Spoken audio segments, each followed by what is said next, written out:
स्वागत करता हूं, हार्दिक अभिनंदन करता हूं और सभी को बधाई देता हूं। टीम बलराम संदेश को भी और साथ में जो भी पार्टिसिपेंट्स हैं कि आज हम अर्धशतक पूरा कर चुके हैं, करने वाले हैं।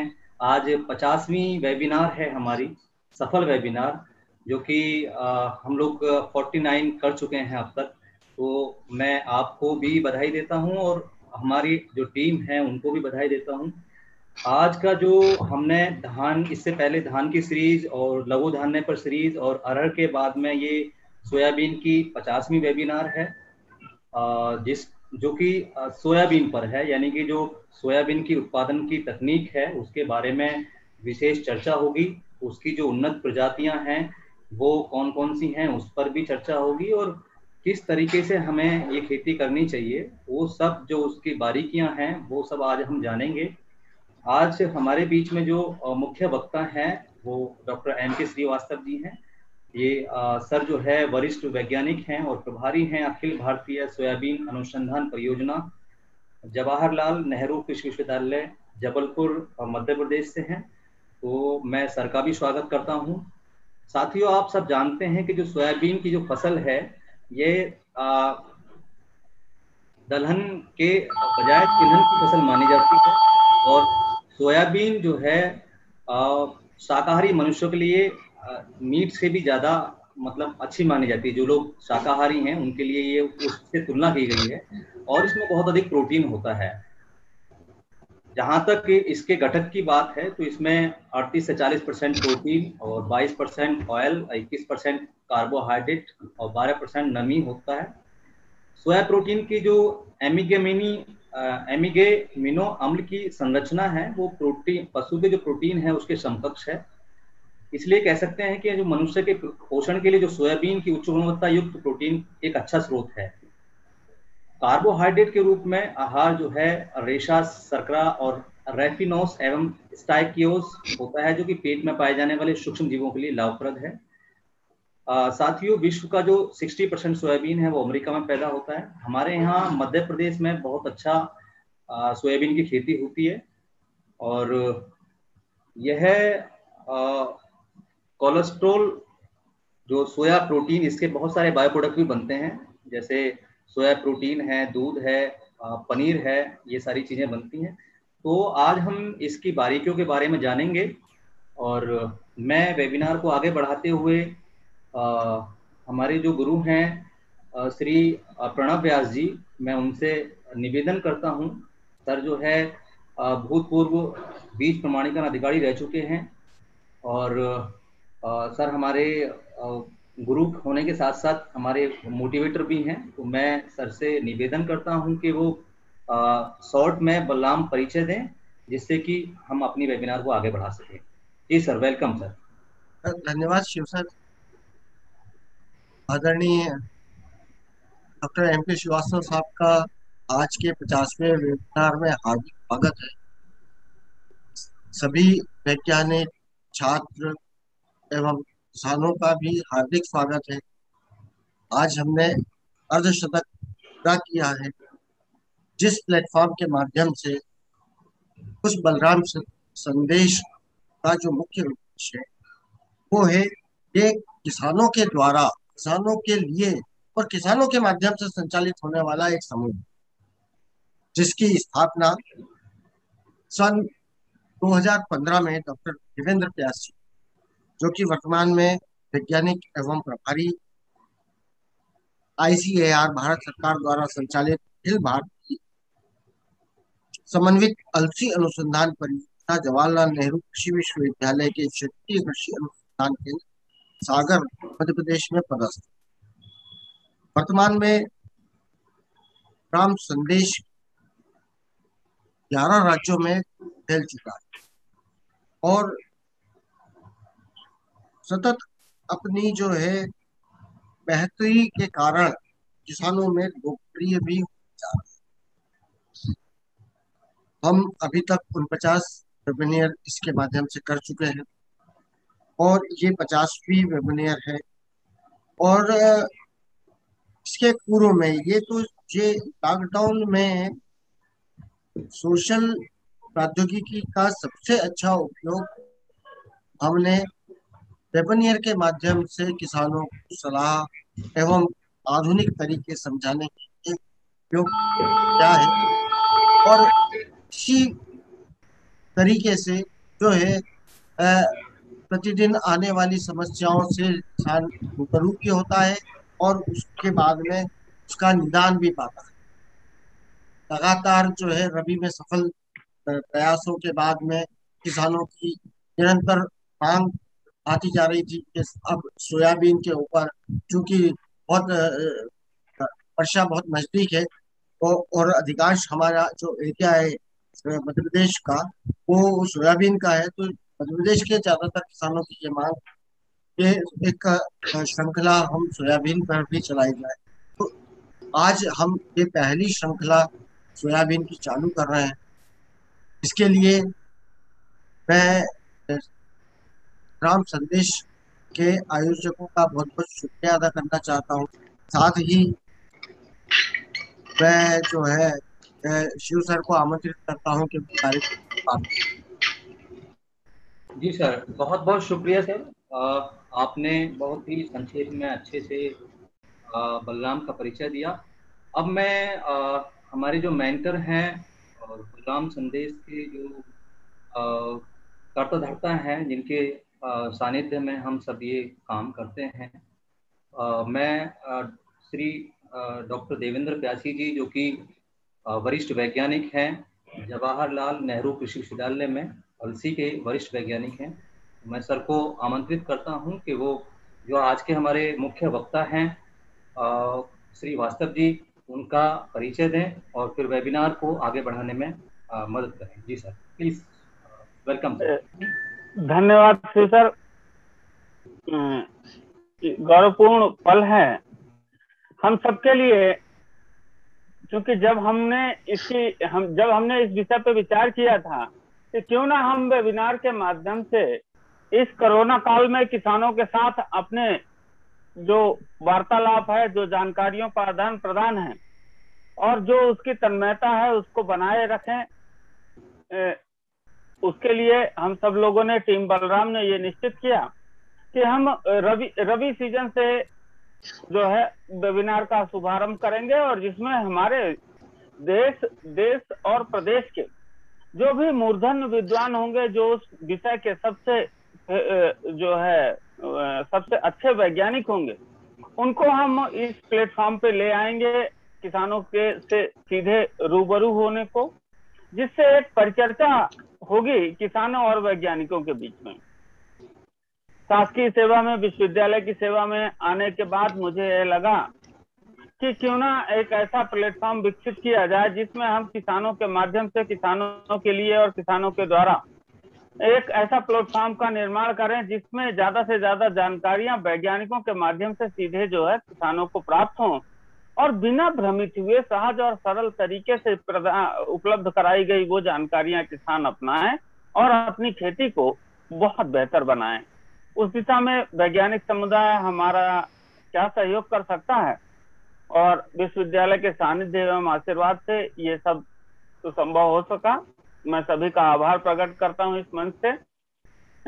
आज के, जैसा कि सब सर्वविदित है कि आज का जो हमारा सोयाबीन प्रदेश की महत्वपूर्ण फसल है। अभी आदरणीय आज के जो हमारे मुख्य वक्ता हैं बताएंगे कि 60 लाख के लगभग इसका क्षेत्रफल है मध्य प्रदेश का। एक बहुत बड़े रकबे में सोयाबीन बहुत ही लोकप्रिय हुई है हमारे प्रदेश में। हालांकि विगत सालों में कुछ कहीं ना कहीं उसमें उत्पादन में कमी भी आई है, और कई प्रकार की जो कीट बीमारियों के प्रकोप से किसानों को नुकसान भी हुआ है। इसके उपरांत भी सोयाबीन की लोकप्रियता कभी भी नहीं घटी, और आज भी सोयाबीन उतने ही रकबे में लगाई जाना प्रस्तावित है। तो आज के सोयाबीन के विपुल उत्पादन तकनीकी, साथ ही साथ उन्नत प्रजातियां एवं उनके क्या गुणधर्म है, किसान आसान एवं सहज सरल भाषा में कैसे अपनी प्रजातियों की पहचान करेंगे, और उन सबको बताने के लिए उसके इन प्रजातियों के अभिजनक के रूप में शामिल हमारे आदरणीय वरिष्ठ वैज्ञानिक एवं प्रभारी अखिल भारतीय समन्वित सोयाबीन अनुसंधान परियोजना, जो कि भारत सरकार के अधीन जो है भारतीय कृषि अनुसंधान परिषद के द्वारा संचालित की जाती है। मैं आमंत्रित करूंगा आदरणीय M.K. श्रीवास्तव साहब को। मैं सर का परिचय बताना चाहूंगा कि विगत 30 सालों से आप सोयाबीन अनुसंधान में सतत रूप से जो है जुड़े हुए हैं। इसके अलावा जो है सर 4 साल सर जो है 12 से लेके 16-17 तक सर गेहूं अनुसंधान के जो है प्रभारी भी थे यहाँ क्षेत्रीय कृषि अनुसंधान केंद्र सागर में।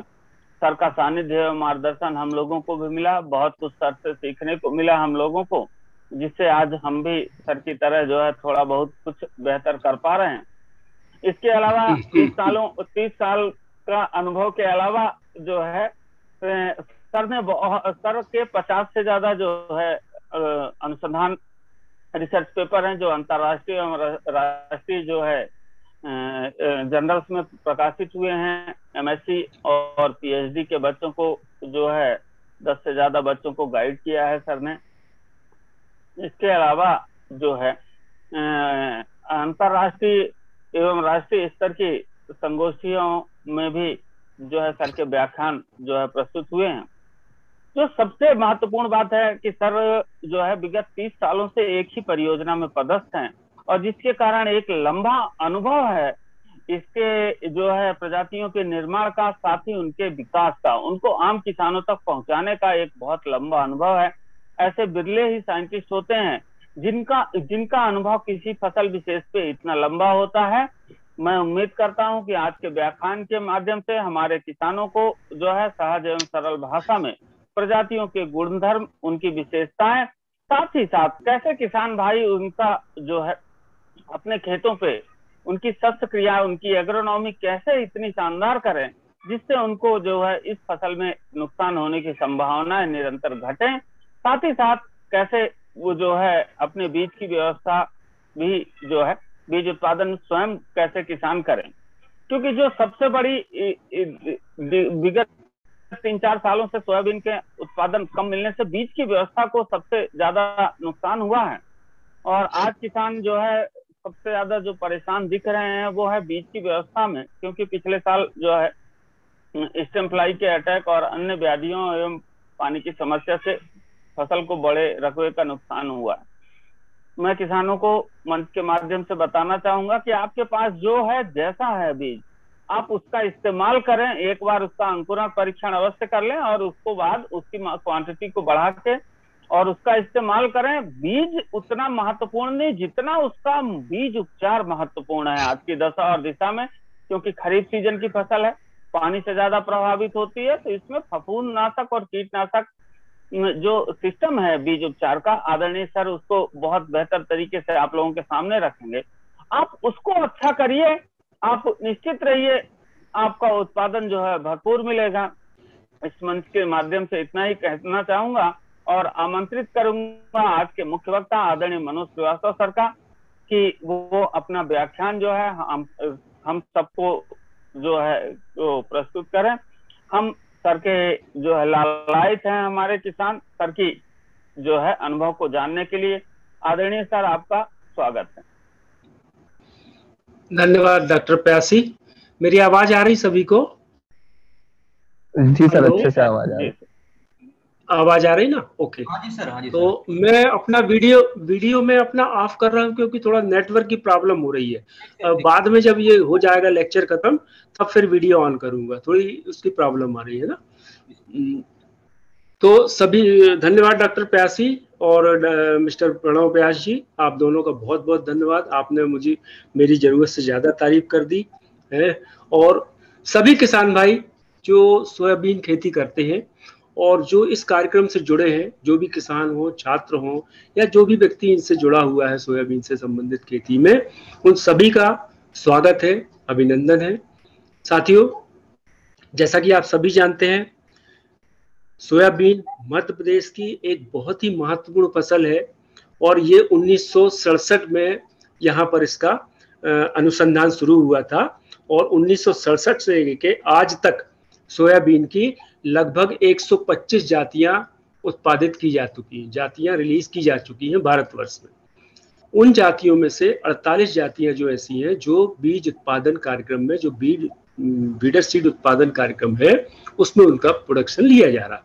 बाकी की जातियां चूंकि बहुत पुरानी हो गई हैं, बहुत ससेप्टेबल हो गई हैं कीड़े बीमारी से, तो वो धीरे धीरे अलग होती जाती है। जैसे जैसे नई जाति विकसित होती हैं और उनको हम सीड प्रोडक्शन चेन में लेते हैं।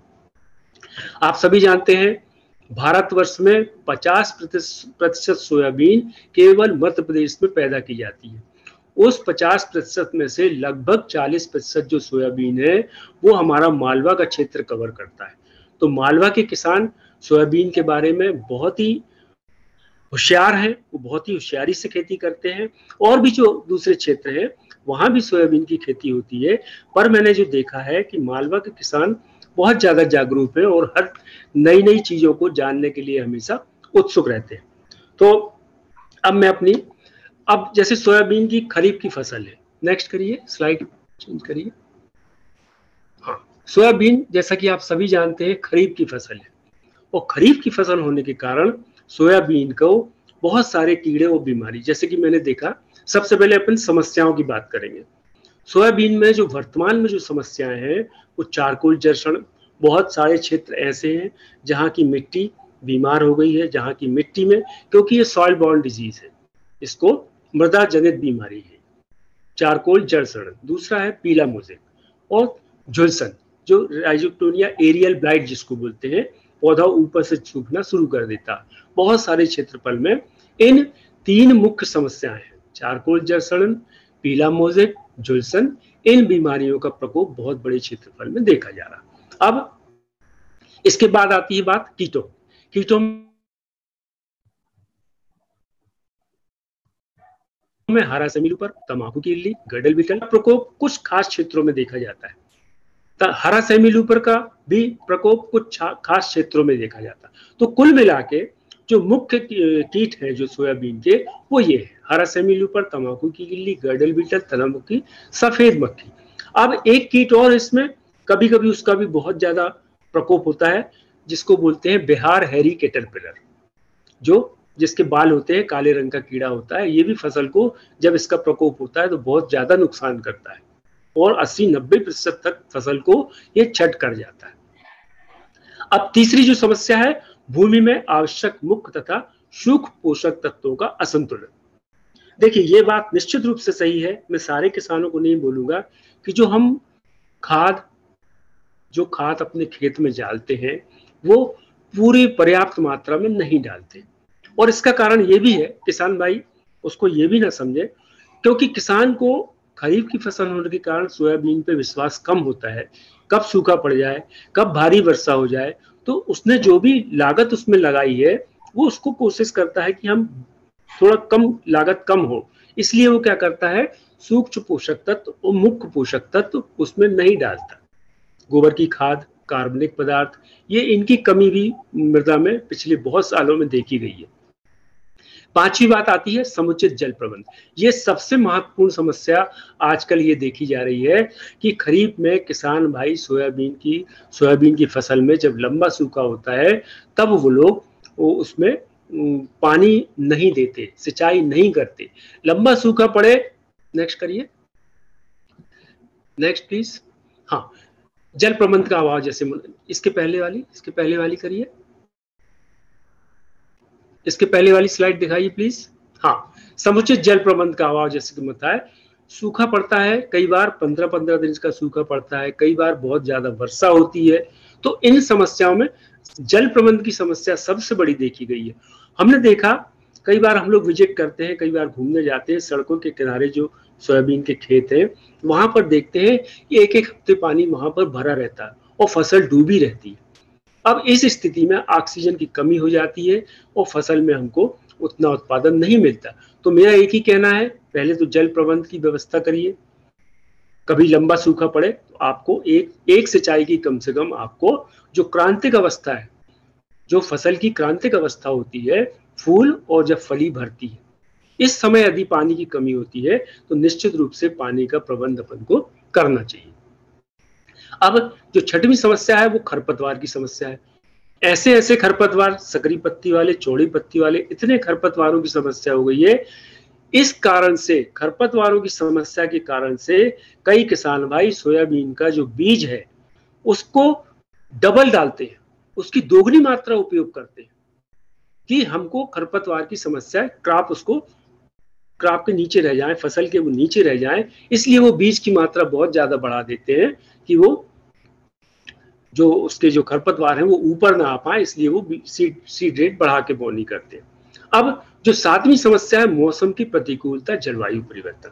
पिछले कुछ साल से देख रहे हैं, मेरे को 7-8 साल हो गए ये देखते हुए, हर साल सोयाबीन की फसल पे या तो लंबा सूखा पड़ेगा, या अतिवर्षा हो जाएगी, या तापमान बहुत ज्यादा बढ़ जाएगा।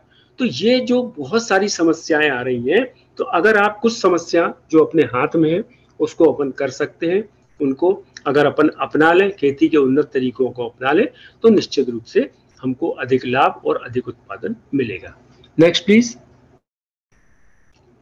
ये जलवायु उपयुक्त क्षेत्र ये आपके लिए महत्वपूर्ण इसलिए नहीं है क्योंकि सभी किसान भाई ये जानते हैं, बहुत पहले से जानते हैं कि सोयाबीन की खेती किस प्रकार की जमीनों में होती है, कैसी जमीन होना चाहिए, उसके लिए पानी कितना गिरना चाहिए, ये मेरे ख्याल से सारे किसान भाई जानते हैं। तो इसकी अपन को इस पे चर्चा करने की आवश्यकता मेरे ख्याल से नहीं है। Next please.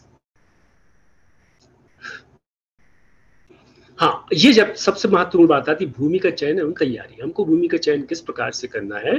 जैसा कि आपको सभी किसान भाई जानते हैं, सोयाबीन अम्लीय, क्षारीय तथा रेती भूमि को छोड़कर हर प्रकार की मिट्टी में पैदा होती है। बहुत ज्यादा अम्लीय नहीं, एसिडिक सॉइल नहीं होना चाहिए, सोडिक सॉइल नहीं होना चाहिए, और बहुत ज्यादा रेतीली जमीन नहीं होना चाहिए। रेतीली जमीन में जो पानी की है, पानी की कमी हमेशा बनी रहती है, पानी बहुत जल्दी नीचे चला जाता है और सोयाबीन को पानी की जरूरत पड़ती है, इसलिए बहुत ज्यादा रेतीली भूमि नहीं होना चाहिए।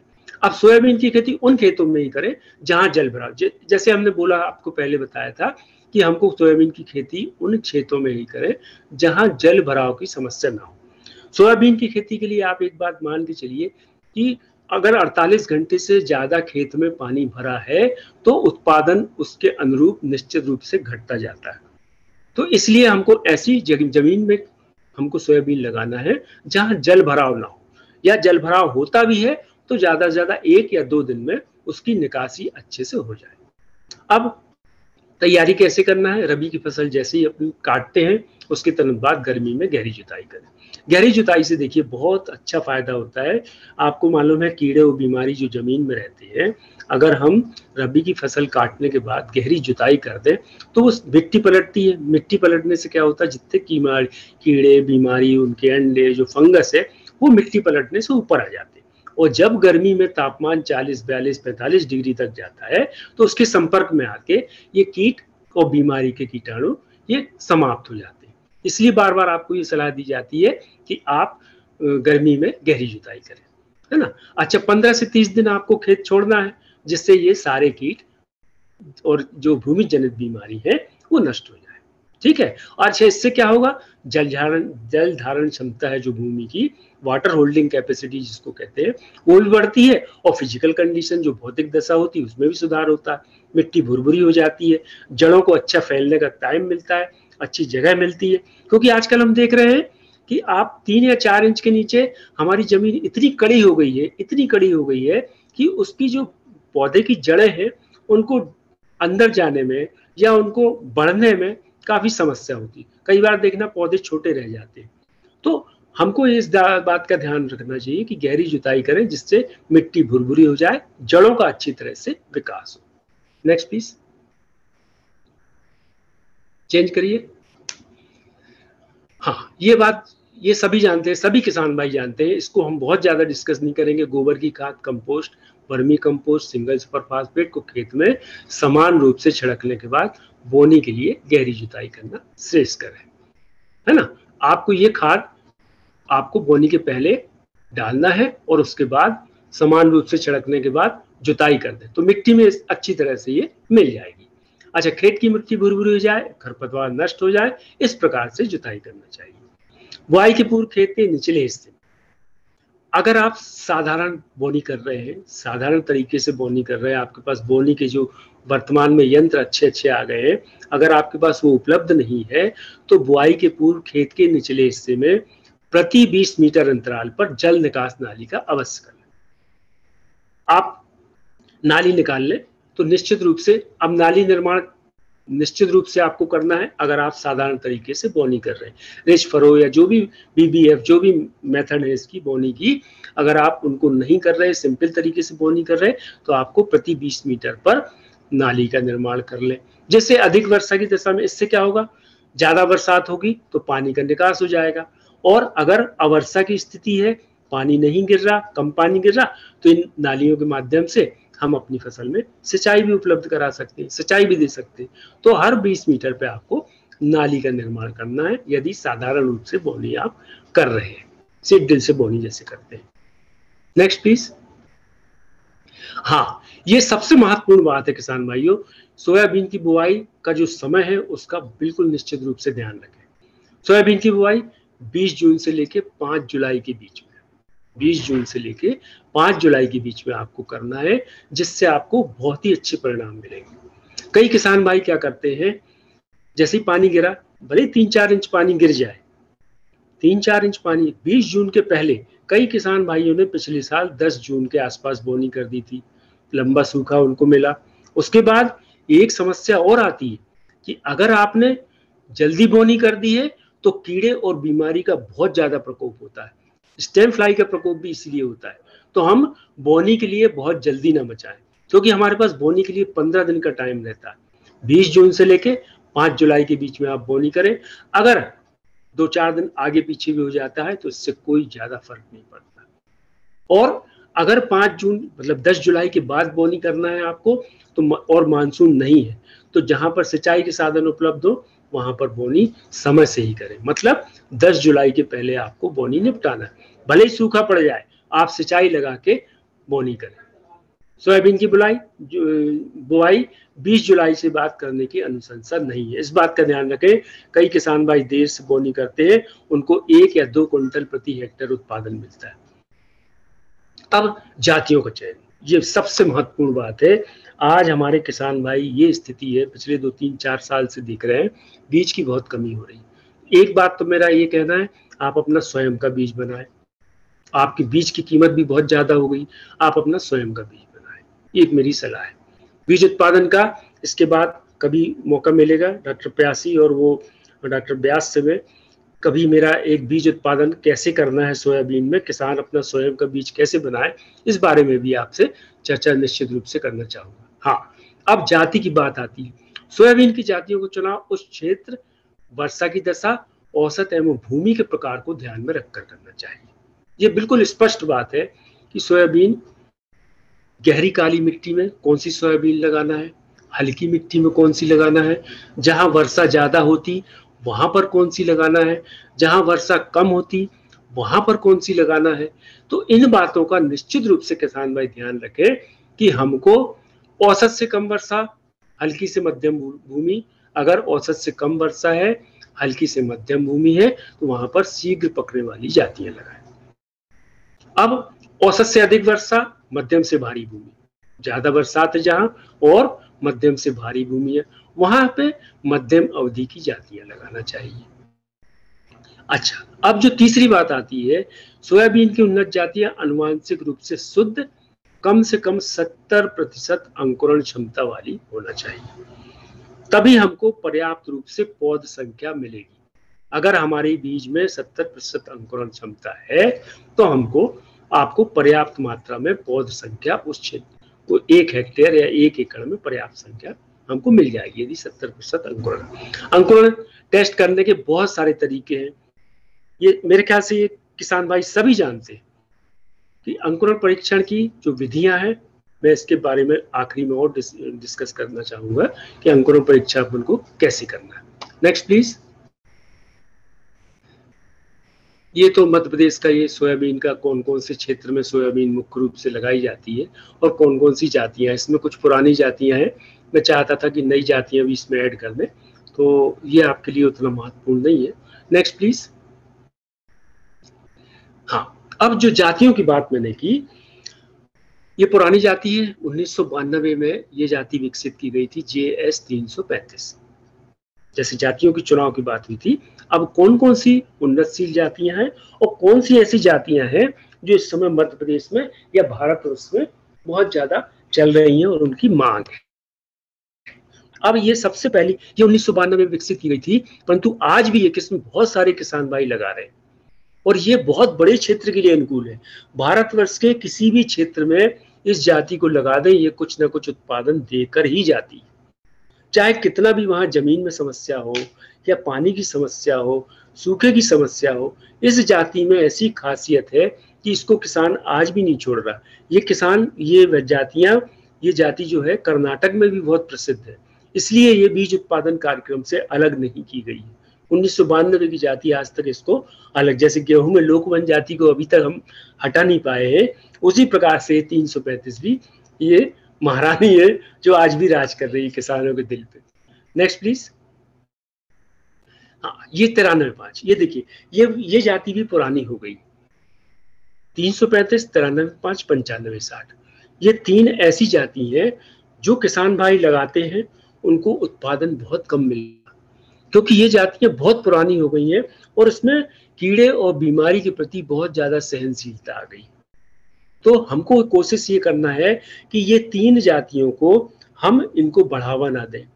अगर जब आपके पास बीज, दूसरी जाति का बीज नहीं है, कहीं भी आपको जाति नहीं मिल रही है, तब इन जातियों का चुनाव आप मजबूरी में कर सकते हैं। 335, 93-5 और 95-60, ये 95-60 दिख रही है आपको सामने। ये 3 जातियों का चुनाव कब करना है आपको?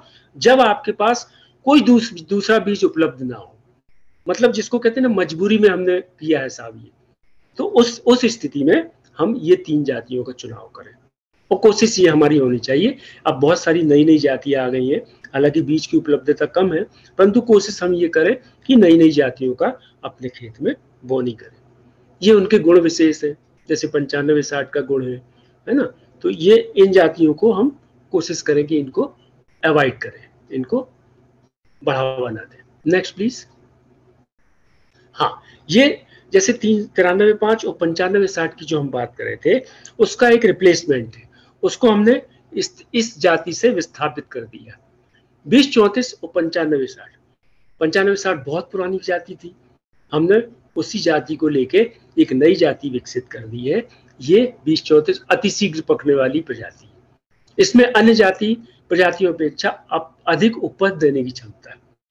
ये मत सोचिए आप कि 20-34 अगर हमने लगाई तो हमको शीघ्र पक जाएगी तो उपज कम मिलेगी।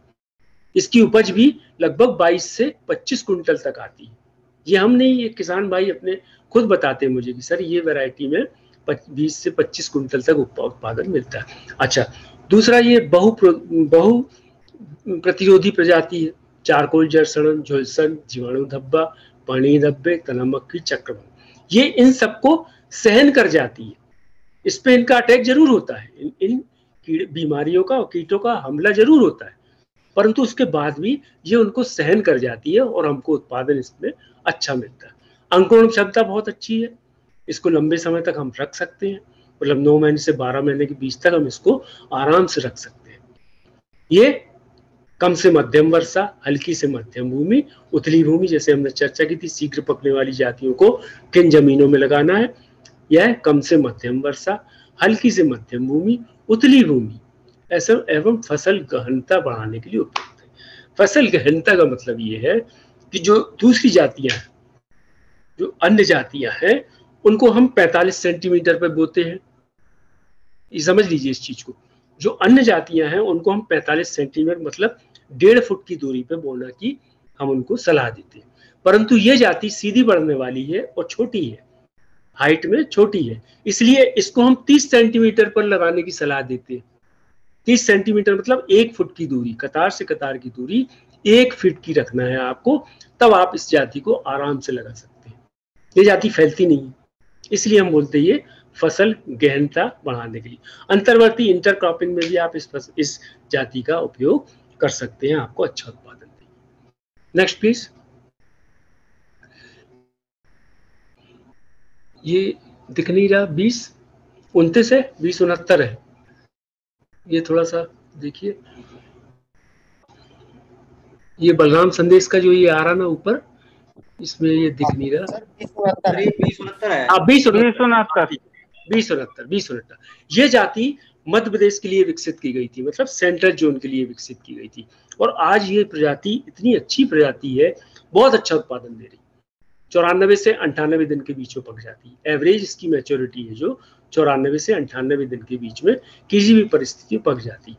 अधिक उपज देने की क्षमता है, बहु प्रतिरोधी प्रजाति है, काफी कीड़े और बीमारी के प्रति ये रोधी और सहनशील है। कई बीमारी कीड़े के प्रति बिल्कुल प्रतिरोधकता है इसमें, उसका बिल्कुल हमला नहीं होता। और कई कीड़े बीमारियों का अगर हमला होता भी है तो ये उसको सहन करने की क्षमता रखती है। अंकुरण क्षमता बहुत अच्छी है, दीर्घजीवी क्षमता बहुत अच्छी है, इसके फूल का रंग सफेद होता है। और ये इसको हम शीघ्र पकने वाली प्रजाति की श्रेणी में तो नहीं कहेंगे, ये शीघ्र नहीं पकती। शीघ्र पकने वाली जो जाति इसमें जो लिखा हुआ है, शीघ्र पकने के कारण द्विफसली प्रणाली के लिए, ये इसको हम नहीं मानते। 90 दिन से जो जल्दी पकती है, 90 दिन से पहले पकती है, उसको हम बोलते हैं शीघ्र पकने वाली। ये सीधे बढ़ने वाली प्रजाति है, अंतर्वर्ती फसल के लिए भी आप इसका उपयोग कर सकते हैं। ये प्रजाति में ये क्षमता है। ये देखिए इसका फोटो भी है, सफेद फूल है, इसकी पत्ती भी देखिए, इसका पौधा भी देखिए, इसके बीज भी देखिए। ये इसमें हमने इसकी फोटो लगाई, बहुत अच्छी प्रजाति है मध्य प्रदेश के लिए। और मध्य प्रदेश के साथ साथ इस जाति की मांग राजस्थान में भी बहुत ज्यादा हो रही। सर ये बहुत अच्छी प्रजाति है, तो आप इसका बीज भी ले सकते हैं, बीज निगम में उपलब्ध है और कई जगह उपलब्ध है, कई किसानों के पास भी उपलब्ध है। पिछले वर्ष इसने बहुत अच्छा उत्पादन दिया था, विपरीत परिस्थितियों में इसने बहुत अच्छा उत्पादन दिया था। ये इसके गुण है जो आपको स्क्रीन पर दिख रहे हैं। Next please, next please. हाँ, ये वर्तमान में सबसे अच्छी प्रजाति जो पाई गई है, इसके पहले वाली दिखाइए प्लीज, 2098 दिखाइए, इसके पहले की स्लाइड ले। ये जो 2098 है, ये वर्ष 2018 में विकसित की गई थी, रिलीज की गई थी। ये आज की डेट में ये बहुत ही अच्छी प्रजाति है, मध्यम अवधि में पकती है, 99 दिन में पक जाती है। ये 98, 99, 100 दिन के अंदर किसी भी हाल में ये पक जाती है, 100 दिन के अंदर ये पक जाएगी। अनुकूल प्रतिकूल दोनों परिस्थितियों में, जैसे मैंने बताया था आपको, अधिक वर्षा हो रही है या सूखा पड़ गया, दोनों परिस्थिति को ये सहन करने की क्षमता रखती है। तो ये इस समय वर्तमान में बहुत ही अच्छी किस्म पाई गई है। पिछले वर्ष जैसे सूखा पड़ा था, इस जाति में उत्पादन में कोई भी अंतर नहीं आया। ये दोनों परिस्थितियों में अच्छा उत्पादन देती है। अब ये भी बहु प्रतिरोधी प्रजाति, बहुत सारे इसमें कीड़े बीमारी के प्रति रेजिस्टेंट है और सहनशील भी है। ये इतने कीड़े बीमारियों के लिए रेजिस्टेंट पावर है, इसमें प्रतिरोधक क्षमता है, और अगर कीड़े बीमारियों को अटैक भी होता है तो ये अपना उत्पादन बिल्कुल भी इसमें कम नहीं होता। अंकुरण क्षमता बहुत अच्छी है, समय से बोनी के लिए उपयुक्त है। चूंकि ये 98, 99 दिन में पकती है, तो इसकी बोनी हमको 20, 22 जून, 23, 25 जून, 20 से लेकर 25 जून के बीच में अगर हम इसकी बोनी कर दें तो निश्चित रूप से हमको बहुत ही अच्छा उत्पादन मिलेगा। ये देखिए इसका पौधा है, इसकी पत्ती है, इसकी फली है, रोएदार फली होती है इसमें, और बीज बहुत अच्छी क्वालिटी का, बहुत ही अच्छा बीज बनता है। बीज का साइज जो है मध्यम है, 12 ग्राम के आसपास है, इसलिए इसका उत्पादन भी बहुत ही अच्छा है। Next please, next. हाँ, ये जो 2094 ये मध्य क्षेत्र के लिए विकसित की गई थी और ये वर्ष 2019 में विकसित की गई थी। अब इस जाति में अगर किसान भाइयों के पास ये जाति अभी पहुंची नहीं है, क्योंकि 2019 में ये रिलीज हुई थी, इसलिए अभी तक किसानों के पास नहीं पहुंची है, और मुझे उम्मीद है आने वाले 1-2 वर्षों में ये पहुंच जाएगी। इस जाति का बीज अगर आप लगा रहे हैं तो एक बात का विशेष ध्यान रखिए, चूंकि मैं ये जो आपका चारकोल जड़ सड़न की समस्या जहां पर जिन क्षेत्रों में आती है, कई क्षेत्र ऐसे हैं जो प्रोन है, वहां पर चारकोल जड़ सड़न की बहुत बड़ी समस्या आती है। तो कभी कभी इस जाति में ये होता है कि मौसम की प्रतिकूलता के कारण चारकोल राट का प्रकोप होता है। तो जिन क्षेत्रों में चारकोल राट की समस्या आती है वहां पर इस जाति को हम ना लगाएं। परंतु जहां चारकोल जड़ सड़न की अगर समस्या बिल्कुल नहीं है, क्योंकि इसमें मोज़ेक बिल्कुल नहीं आता, एक पत्ती में भी इसके मोज़ेक नहीं आता, परंतु चारकोल जड़ सड़न की अगर आपकी मिट्टी में समस्या है तो इस जाति को नहीं लगाएं, वरना ये जाति सारे क्षेत्रों में लगाने के लिए अत्यंत ही उपयुक्त है। ये वर्ष 2019 में विकसित की गई थी। ये इसका पौधा, पत्ती, फूल का रंग बैंगनी होता है इसका। इसमें एक खासियत है, इसको आसानी से पहचान सकते हो आप। नेक्स्ट प्लीज, नेक्स्ट करिए स्लाइड। हाँ, ये जाति भी बहुत ही अच्छी जाति है। अभी ये भी वर्ष 2019 में विकसित की गई थी, JS 20-116। इस जाति की मांग निरंतर बढ़ती जा रही है। महाराष्ट्र में इस जाति ने बहुत बड़े क्षेत्रफल को कवर कर लिया और ये एक साथ 3 जोनों के लिए विकसित की गई थी, सेंट्रल जोन, नॉर्थ ईस्टर्न हिल जोन और ईस्टर्न जोन। ये देखिए इसमें लिखा है किन किन 18 राज्यों के लिए ये विकसित की गई है। 18 क्योंकि इसका उत्पादन क्षमता जो है 18 राज्यों से हमने एवरेज निकाला और सबकी उत्पादन क्षमता बहुत ही अच्छी मिली और ये 18 राज्यों के आसाम, उत्तर प्रदेश, मध्य प्रदेश का बुंदेलखंड, राजस्थान, बहुत बड़े क्षेत्र को ये कवर कर रही है। तो आने वाले समय में जिन किसान भाइयों के पास अगर इसका बीज नहीं है, और मुझे उम्मीद है इस साल इसका बहुत बड़े स्तर पर बीज उत्पादन कार्यक्रम लिया जा रहा है, चाहे वो मध्य प्रदेश हो, गुजरात हो, राजस्थान हो, महाराष्ट्र हो, इन राज्यों में इसका बृहद रूप से बीज उत्पादन कार्यक्रम लिया जा रहा है।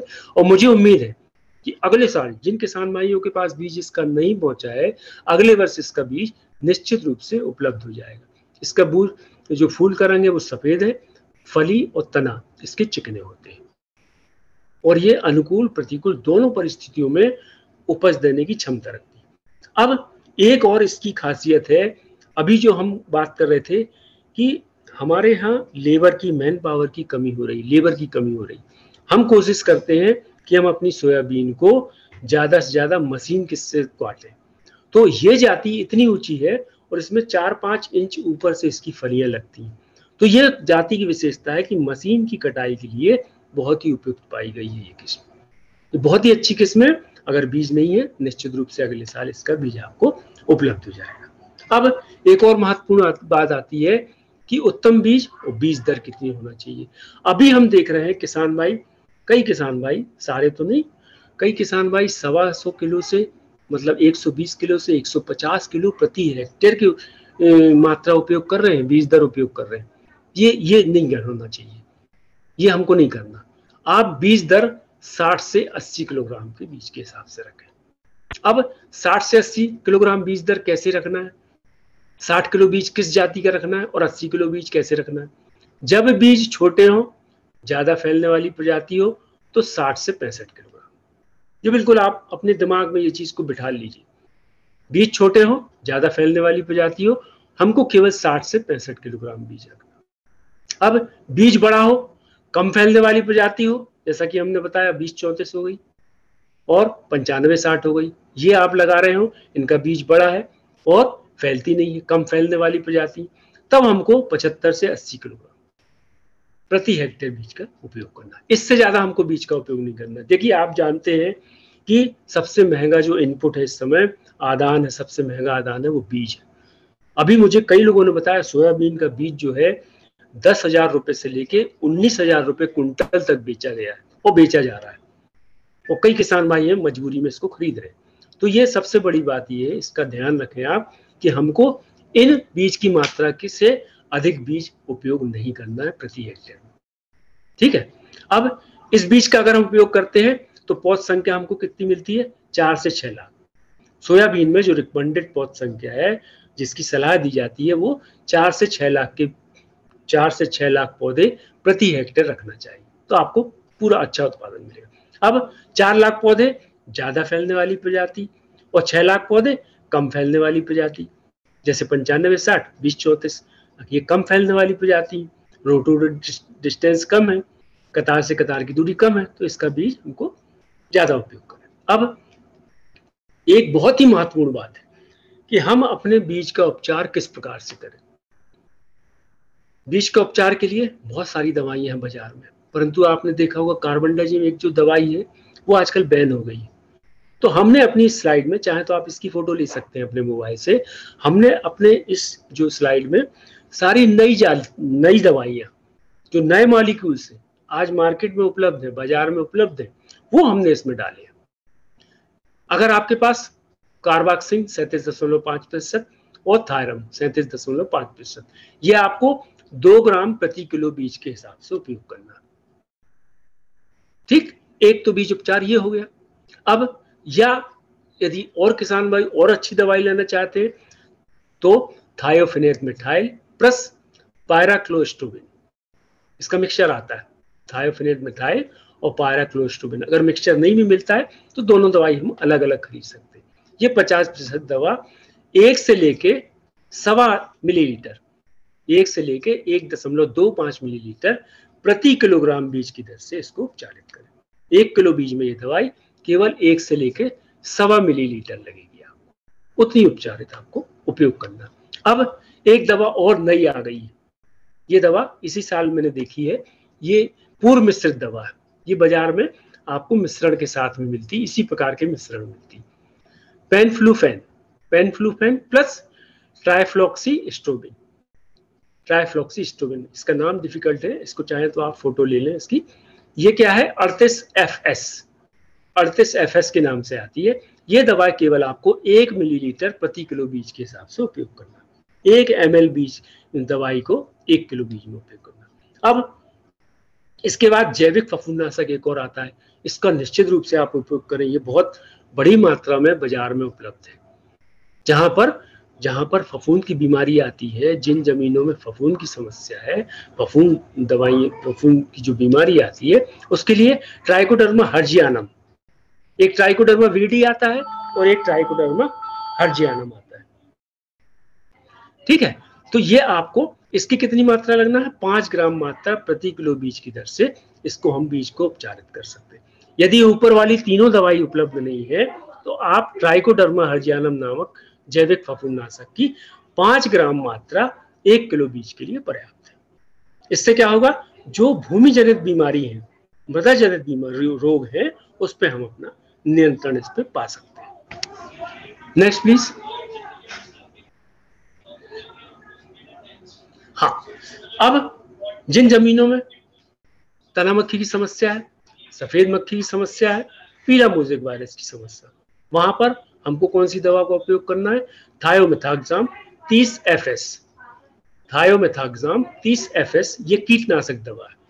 10 मिलीलीटर, या थायोमेथाक्साम नहीं मिलती तो इमिडाक्लोप्रिड 1.25 मिलीलीटर प्रति किलो बीज की दर से उपचारित हम कर सकते हैं। इससे तना मक्खी, सफेद मक्खी, पीला मोज़ेक, इसकी समस्या से पूरे वर्ष भर तो नहीं, पूरे क्रॉपिंग सीजन में नहीं मिलेगा आपको। शुरुआती दौर में 25 से 30 दिन तक हमारी फसल जब मजबूत हो जाती है, अच्छे से खड़ी हो जाती है, उस बीच में इन कीड़े का हमला नहीं हो पाता, तो आप ये दवा उपयोग कर सकते हैं।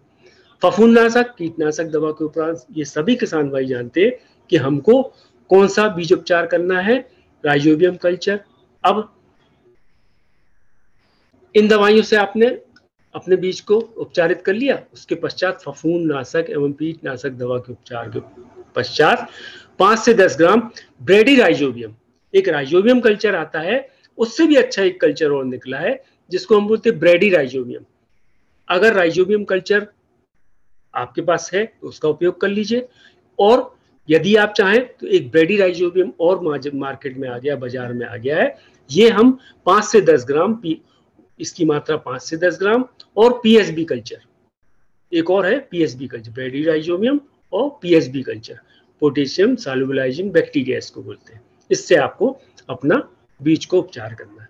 इससे सोयाबीन में, जैसे आपको तो सभी को पता है मेरे ख्याल से, इससे सोयाबीन में जड़ ग्रंथियों का विकास अच्छा होता है। जड़ ग्रंथि अगर अच्छी होंगी, मजबूत होंगी, पौधा उतना ही मजबूत होगा, बीज की क्वालिटी जो है, बीज की जो गुणवत्ता है, वो बहुत अच्छी बनती है। Next please.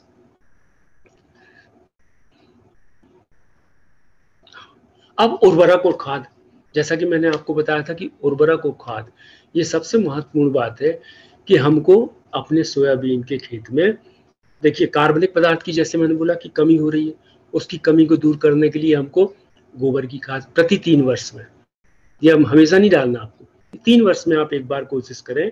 अगर ये खाद उपलब्ध है, आसानी से उपलब्ध है आपके पास और आपको मिल जाती है, तो आप गोबर की खाद 10 से 12 टन प्रति हेक्टेयर, नाडेप का कंपोस्ट आता है 2.5 से 3 टन प्रति हेक्टेयर, खेत की अंतिम जुताई के समय मिट्टी मिला दें। जब आप अंतिम जुताई करते हैं उसके पहले मिट्टी मिला के जुताई कर दें तो आपके खेत में अच्छी तरह से मिक्स हो जाएगा। ये तो सभी जानते हैं। फसलों का बारीकी हुआ कचरा भी आप उपयोग कर सकते हैं, भूसा कर सकते हैं, 5 टन कंपोस्ट कर सकते हैं, इससे भी अच्छा परिणाम मिलता है। मृदा परीक्षण कम से कम 2 साल में अवश्य कराते रहना चाहिए। ये बहुत ही महत्वपूर्ण बात है। इसमें किसान भाई हमारे आज की स्थिति में बहुत ही जागरूक हो गए हैं और मृदा परीक्षण की जो प्रयोगशाला है हर डिस्ट्रिक्ट लेवल पे खुल गई है, हर जिला लेवल पे खुल गई है, तो अपनी मिट्टी का परीक्षण वहां पर आसानी से करा सकते हैं। उसमें आप जो फसल बोते हैं उसके बारे में आपको वो पूरा बता देंगे कि आपकी मिट्टी में इस सूक्ष्म पोषक तत्वों की या मुख्य पोषक तत्वों की कमी है, आप इतनी मात्रा में इन पोषक तत्वों का उपयोग करें।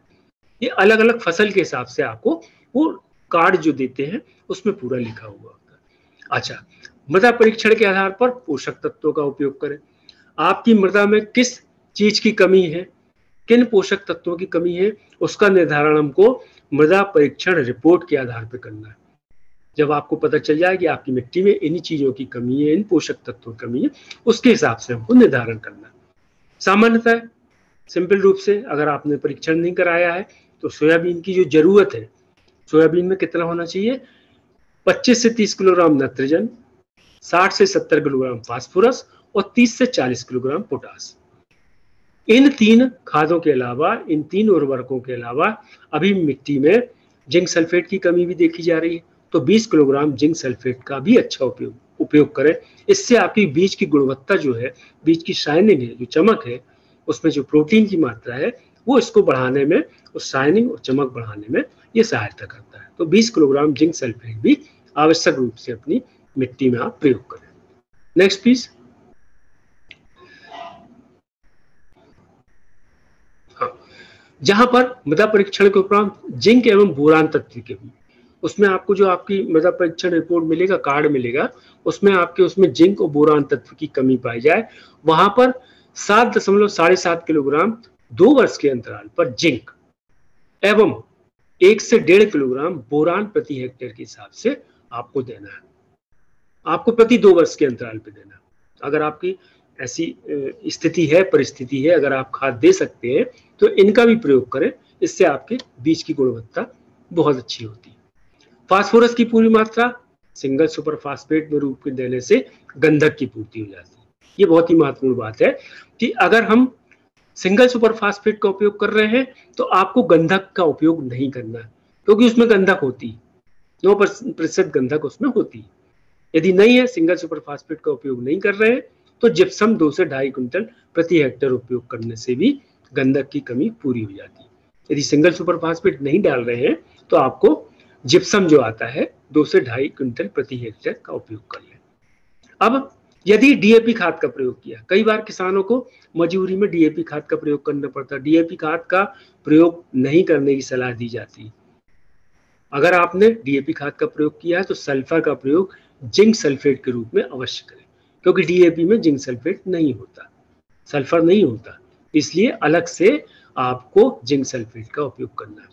अनुशंसा के अनुसार पोटास का प्रयोग करने पर दानों की गुणवत्ता बढ़ती है। पोटास का यदि आप प्रयोग कर रहे हैं इससे निश्चित रूप से दाने की गुणवत्ता बढ़ेगी। Next please. हाँ, खाद की मात्रा का निर्धारण, अगर उसमें प्रतिशत में रहती है खाद, कई किसान भाई उसको समझ नहीं पाते कि हमको कितनी मात्रा उपयोग करें। हम 1 बोरी ले आए, 2 बोरी ले आए, अब हमको ये नहीं मालूम हमको कितनी मात्रा डालना। तो अब यूरिया जैसे आप डाल रहे हैं तो यूरिया की मात्रा आपको 56 किलोग्राम लेना है। सुपर फास्फेट अगर आप डाल रहे हैं तो 375 किलोग्राम सुपर फास्फेट लेना है, और म्यूरेट ऑफ पोटास आप डाल रहे हैं तो कितना लेना मात्रा, 67 किलोग्राम। ये अगर आप प्रति हेक्टेयर के हिसाब से उपयोग करेंगे तो ये खाद की कमी आपकी खेत में पूरी हो जाएगी, और जो आपकी फसल को जो खाद की मात्रा की जरूरत है वो इतनी मात्रा में देने से खत्म हो जाएगी। अच्छा, बुआई का तरीका, ये भी बहुत महत्वपूर्ण है। बहुत सारे किसान सीड ड्रिल से करते हैं बोनी। अब बहुत सारी इसमें बहुत सारे चेंजेस आ गए, बहुत से बदलाव आ गए। सीड कम फर्टिलाइजर ड्रिल आती है, बहुत अच्छा, उसमें फर्टिलाइजर भी डाल लीजिए, सीड भी डाल लीजिए, फर्टिलाइजर नीचे गिरता है, बीज ऊपर गिरता है, तो ये बीज को सीधे प्रत्यक्ष रूप से बीज को मिल जाता है। अब मेड़ नाली विधि, चौड़ी पट्टी नाली विधि, मतलब रिच फरो सिस्टम है और ब्रॉड बेड फरो सिस्टम है। इनका प्रयोग जो किसान भाई करते हैं, जो बोनी में इन विधियों का प्रयोग करते हैं, उनके अनुसंधान के अनुसार उनकी उपज में निश्चित रूप से बढ़ोतरी पाई गई है। अगर आपने इस विधि से आपने बोनी की है तो उनके उत्पादन में बढ़ोतरी होती है। इस विधि में क्या होता है, मेड़ नाली विधि में मेड़ पे सोयाबीन लगती है और नाली पानी के द्वारा निकलता है, या हम सिंचाई भी दे सकते हैं इसके माध्यम से। चौड़ी पट्टी नाली विधि में भी वही है, इसमें तीन रो होती हैं, 6 रो होती हैं, उसके बाद एक गैप होता है, एक नाली होती है, जिसको चौड़ी पट्टी नाली विधि कहते हैं। इससे भी पानी का निकास आसानी से हो जाता है, फसल आपकी बची रहती है, अधिक वर्षा की स्थिति में आपकी फसल बच जाएगी। अब इस विधि से जैसा कि मैंने बताया, आप वर्षा जल का उचित प्रबंध कर सकते हैं। ठीक है, अधिक वर्षा की स्थिति में जल निकास का कार्य करती है, कम वर्षा की स्थिति में मृदा संरक्षण का काम करती है। कम वर्षा यदि होती है, मृदा संरक्षण का, मृदा जल का जो संरक्षण है उसमें भी अच्छी काम करती है। विपरीत परिस्थितियों में, अगर विपरीत परिस्थिति है आपके पास ये यंत्र नहीं है, तब हम बुआई कैसे कर सकते हैं, दुफन से, तिफन से, सीड ड्रिल से। इन 3 विधियों से हम बुआई अपनी कर सकते हैं। ऐसा नहीं कि हमको यही विधि अपनाना है, आपके पास सुविधा नहीं है, यंत्र नहीं है उचित, तो आप दुफन, तिफन, सीड ड्रिल से भी कर सकते हैं। बुआई करते समय कतार से कतार की दूरी 45 सेंटीमीटर, हमने जैसा कि पहले बताया था। सामान्य रूप से जो फैलने वाली जाती है, ऊंची जाती है, उसकी दूरी आपको 45 सेंटीमीटर या 1.5 फुट रखनी है। कम ऊंचाई वाली या कम फैलने वाली, जैसे हमने 20-34 बताया, 95-60 बताया, इनको आपको 30 सेंटीमीटर मतलब 1 फुट की कतार से कतार की दूरी पर बोना चाहिए। Next please. ये देखिए, इसके ये फोटोग्राफ हम दिखा रहे हैं आपको। एक ये होती है फ्लैट बेड सोइंग, इसमें देखिए 1 2 3 4 5 6 7 8 9 रो के बाद ये गैप है, ये नाली है। अगर पानी ज्यादा भरेगा उसमें, अगर ज्यादा पानी गिर गया तो ये आपके इस नाली के माध्यम से पानी निकल जाएगा। ये नाली जो बनी हुई है, इन नालियों के माध्यम से पानी निकल जाएगा, और अवर्षा की स्थिति में आप इस नाली से पानी भी दे सकते हैं फसल को। Next please. ये है रिच फरो मेथड, ये सभी जानते हैं। रिच फरो का यंत्र हमारे बहुत सब्सिडी गवर्नमेंट के द्वारा, शासन के द्वारा सब्सिडी पे उपलब्ध है। ये रिच फरो मेथड है। ये देखिए, रिज में मतलब मेड़ पे सोयाबीन की बोनी हुई और बीच में ये नाली बनी हुई। इसके द्वारा अधिक वर्षा की स्थिति में पानी यहाँ नालियों में भरा रहता है या निकल जाता है, और जब वर्षा नहीं होती, इन्हीं नालियों के माध्यम से हम सिंचाई की सुविधा फसल को उपलब्ध करा सकते हैं। Next please.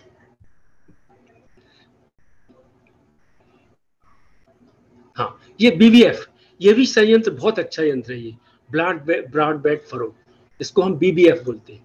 ये भी CIA के द्वारा विकसित किया हुआ है, और मेरे ख्याल से CIA के द्वारा विकसित किया हो।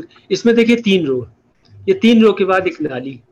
अत्यधिक वर्षा की स्थिति में यहाँ से पानी निकल जाएगा, ये नालियां बनी है। ये हम आपको पिक्चर इसलिए दिखा रहे हैं कि इनको देखना जरूरी है आपको, कि हम क्या कर सकते हैं, कैसे पानी अपनी जल प्रबंध कैसे कर सकते हैं अपनी फसल में। तो ये विभिन्न बोने की विधियां हैं, इसमें जल संरक्षण और अवर्षा की स्थिति में हम कैसे उसको सिंचाई सुविधा उपलब्ध करा सके अपनी फसल को, उस हिसाब से आप इन विधियों का चुनाव कर सकते हैं। Next please. हाँ, जल प्रबंध जैसे कि मैंने आपको पहले ही बताया था, मेड़ नाली विधि, चौड़ी पट्टी नाली विधि। सामान्य बुवाई में यदि आप सामान्य बोनी कर रहे हैं, आपके पास कोई भी यंत्र उपलब्ध नहीं, तो आपको 20-20 मीटर की दूरी पर ढाल के अनुरूप, जिस तरफ ढाल है उसी के अनुरूप आपको जल निकास नाली बना ले। अधिक वर्षा की स्थिति में ढाल के जो आपने नाली बनाई है उसमें पानी चला जाएगा, उसमें भरा रहेगा, फसल को नुकसान नहीं देगा। अवर्षा की स्थिति में इन नालियों के माध्यम से आप पानी दे सकते हैं। अब पुष्पावस्था से लेकर मतलब फ्लावरिंग से लेकर दाना भरने की अवस्था तक नमी की कमी नहीं होनी चाहिए, इस बात का विशेष ध्यान रखें। यदि पुष्प अवस्था, जो क्रांतिक अवस्था जो होती है, वो पुष्प की अवस्था होती है और दाना भरने की अवस्था, इस अवस्था में हमको ये ध्यान रखना है कि नमी की कमी ना हो। यदि कमी हो रही है तो आप सिंचाई उपलब्ध करा दें, नमी की कमी सिंचाई उपलब्ध करा दें। अब खेत से पानी निकास नालियों को निकालना चाहिए। खेत में कोशिश हमारी ये होना चाहिए कि खेतों में पानी ना भरा रहे और इन नालियों के माध्यम से उससे निकाल दी। जैसे कि मैंने पहले बताया था, 48 घंटे के अंतराल पे 48 घंटे तक अगर पानी भरा रहता तो बहुत ज्यादा नुकसान की संभावना नहीं रहती। उससे ज्यादा यदि पानी भरा रहेगा तो फिर फसल को नुकसान होना शुरू हो जाता है, क्योंकि उसमें ऑक्सीजन की कमी हो जाती, फसल पीली पड़ने लगती। तो हमको कोशिश ये करना है कि खेत में पानी ना भरा। अब सबसे बड़ी समस्या जो बताई थी अभी आपने, खरपतवार की समस्या। अब हमारी फसल में बहुत सारे खरपतवार आते हैं, बहुत सारे चौड़ी पत्ती वाले, सकरी पत्ती वाले, इस प्रकार के आते हैं।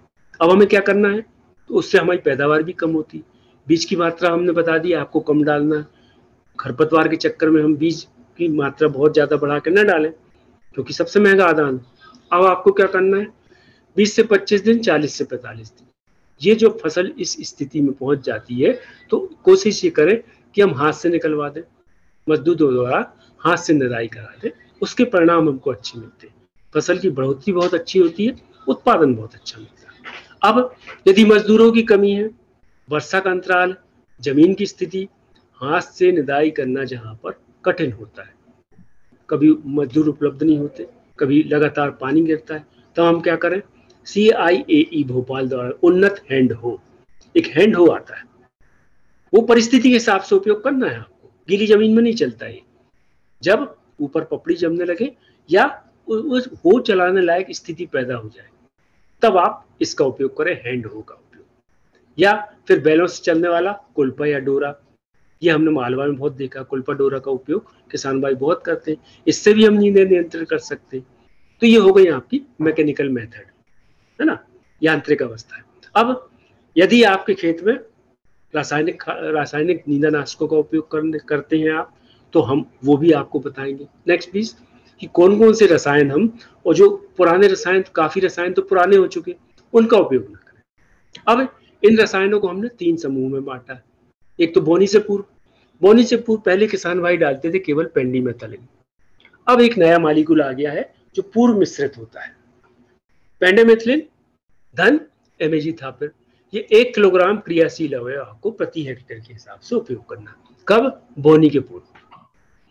दूसरी श्रेणी आती है बोनी के बाद अंकुरण से पूर्व, बोनी के अगले दिन, बोनी से अगले दिन आपको, बोनी के पूर्व, अंकुरण से पूर्व, जैसे ही बोनी होती है और अंकुरण से पहले आपको कौन कौन से डालना है नींदानाशक। इसमें डाइक्लोसुलम 84 WG, ये इतना इस नाम से आती। ये आपको 22 से 26 ग्राम हमने इसलिए लिखा है कि आप नींदानाशकों की इंटेंसिटी, मतलब बहुत ज्यादा संख्या में है नींदानाशक तो आपको 26 ग्राम डालना है, यदि कम संख्या में है तो आपको 22 ग्राम डालना है। इस प्रकार से आपको रेंज डिसाइड कर लेना है कि अगर बहुत ज्यादा संख्या में तो आप मात्रा बढ़ा दें। क्रियाशील, ये 22 से 25 ग्राम क्रियाशील अवयव प्रति हेक्टेयर के हिसाब से उपयोग करना। या पेंडिमेथलिन 38.7% CS, ये आपको कितना डालना है 580, ये एग्जैक्ट मात्रा में बता रहा हूँ 580, थोड़ा ऊपर नीचे भी हो जाएगा तो कोई दिक्कत नहीं। 580 से 677 ग्राम क्रियाशील अवयव, ये इसी मात्रा में उपलब्ध होता है बाजार में, तो आप इतनी मात्रा उपयोग कर सकते हैं 1 हेक्टेयर में। एक और आती दवा क्लोमेजोन 50 EC, ये भी 1 किलोग्राम दवाई आप क्रियाशील अवयव प्रति हेक्टेयर के हिसाब से इसमें सफलतापूर्वक आप नींदांश से नियंत्रण पा सकते हैं। अब तीसरी जो है वो स्टेज है, तीसरी बोनी के बाद। अंकुरण हो गया, बोनी के बाद आप कौन से डालें, क्योंकि जब अंकुरित हो जाती है फसल तो उसके साथ में नींदा कभी बढ़ना शुरू हो जाता है। तो सोयाबीन की बोनी के 15 से 20 दिन के बीच खड़ी फसल में सबसे अच्छी दवाई इमेजिथापर, सभी जानते हैं, बहुत लोग उपयोग करते हैं, परंतु आजकल ये देखा जा रहा है कि इमेजिथापर, बहुत से लोगों ने शिकायत की कि इमेजिथापर जो दवा है वो आजकल काम नहीं करती, कई क्षेत्रों में ये काम नहीं करती। जिन क्षेत्रों में काम करती है वहां इस दवा का 100 ग्राम क्रियाशील अवयव प्रति हेक्टेयर के हिसाब से उपयोग करें, और जहां काम नहीं करती ये दवा, जहां पर नींदा नहीं मरते, वहां पर दूसरी दवाइयां। नेक्स्ट प्लीज, मैं उनके नाम भी आपको बताऊंगा कि कौन से और दूसरे रसायन है जहां पर के। अच्छा, सकरी पत्ती वाले, बहुत कई क्षेत्रों में, कई खेतों में सकरी पत्ती वाले होते नींदा, वहां पर हमको क्यूजालोफॉप एथिल ये 50 ग्राम क्रियाशील अवयव सकरी पत्ती वालों के लिए, जहां पर सकरी पत्ती, या क्यूजालोफाब पी टैफोरिल, क्यूजालोफाब पी टैफोरिल, ये 44.1 ग्राम दवा, इसका पैकेट आता है, इसी हिसाब का पैकेट आता है, ये आप लेके उपयोग कर सकते हैं। या ये दवाइयां उपलब्ध नहीं है तो fenoxaprop P ethyl, fenoxaprop P ethyl 10 EC 70 gram दवा, 70 ग्राम दवा, फेनॉक्साप्राप पी इथाइल 10 EC के नाम से आती है, 70 ग्राम दवा आपको उपयोग करना 1 घंटे। या और भी दवा विकल्प है हमारे पास, अगर आपके पास ये दवा नहीं है, क्लोरोमिरान इथाइल का उपयोग कर सकते हैं, ये दवा 9 ग्राम लगती है। फ्यूजीफाब पी ब्यूटाइल, फ्यूजीफाब पी ब्यूटाइल 13.4% दवा, ये आपको 125 से 250 ग्राम, ये भी 125 से 250 ग्राम नींदा की स्थिति के हिसाब से, बहुत ज्यादा नींदा है तो आपको 250 ग्राम उपयोग करना है, नींदा कम है मध्यम है तो 125 ग्राम उपयोग करना, उस हिसाब से आप इन दवाइयों को एडजस्ट कर सकते हैं। अब इन दवाइयों को हमको कितनी मात्रा पानी की उपयोग करना है और कौन सा नोजल यूज करना है। इन दवाओं को 500 से 600 लीटर पानी में, 500 से 600 लीटर, इससे ज्यादा नहीं करना ना इससे कम करना, इतनी मात्रा आपको पानी की रखना है। अब हमको फ्लड जेट नोजल या फ्लैट पेन नोजल, ये 2 प्रकार के नोजल आते हैं, फ्लड जेट नोजल और फ्लैट पेन नोजल। ये नोजल आपको लगाकर पंप में आपको दवाई छिड़कना है। अब दवाई कब छिड़कना है, एकदम सूखी मिट्टी में नहीं छिड़कना, सूखी भूमि में नहीं छिड़कना, हमको जब मिट्टी में हल्की नमी हो तभी इनको उपयोग अगर हम करेंगे, हल्की नमी में अगर इन नींदानाशकों का प्रयोग करेंगे तो हमको बहुत अच्छे परिणाम मिलते हैं। अगर मिट्टी एकदम सूख जाएगी या बहुत गीली पानी भरा है खेत में तब भी हमको नहीं डालना है ये दवाई, ठीक। अब जो कि मैंने चर्चा की थी, बीमारियों का एक हम अलग से रखेंगे क्योंकि ये एक बहुत बड़ा क्षेत्र है। हमारे डॉक्टर पवन अमृते हैं यहाँ पर, वो आपको बीमारियों की फोटो सहित उनके लक्षण और उपचार के बारे में पूरी जानकारी देंगे। तो मैं एक छोटा आपको बता देता हूँ कि सोयाबीन में मुख्य रूप से पीला मोज़ेक, चारकोल, जड़सड़न, झुलसन जिसको हम आरे भी बोलते हैं, राइजोटोनिया एरियल बाइट, और सड़न, रॉटिंग जिसको बोलते हैं, पौधा सड़ने लगता है, एंथ्रेक्नोज वगैरह बीमारी आती है। इन बीमारियों पर को अधिक देखा गया। पिछली बार आपने देखा था मालवा क्षेत्र में कि स्टेम फ्लाई का और ये बीमारियों का, जिसमें आरे भी बहुत ज्यादा था, राइजोटोनिया एरियल बाइट, जिसको ये जो झुलसन है ना, ये झुलसन, ये आपकी जो 95, 60 और 93, 5 पिछले वर्ष मालवा क्षेत्र में जो खत्म हुई थी, जो मरी थी, वो केवल इस बीमारी से मरी थी, झुलसन जिसको बोलते हैं। ये एंथ्रेक्नोज भी कहलाता है। इस बीमारी की वजह से 95, 60, 93, 5 बहुत नुकसान उठाना पड़ा था हमारे किसान बंधुओं को। तो हमको इन बीमारियों में अब क्या क्या करना है, इन बीमारियों का प्रकोप ज्यादा देखा है कई क्षेत्रों में। कहीं पीला मोज़ेक बहुत ज्यादा आता, कहीं चारकोल जड़सड़न आता, कहीं झुलसन आता और कहीं दूसरी प्रकार की बीमारी आती। अब चारकोल जड़सड़न ये भूमि जनित बीमारी है, तो अब जो बीजोपचार हमने बताया था पहले वो आपको करना है। शुरू में हम बीजोपचार बता चुके हैं आपको।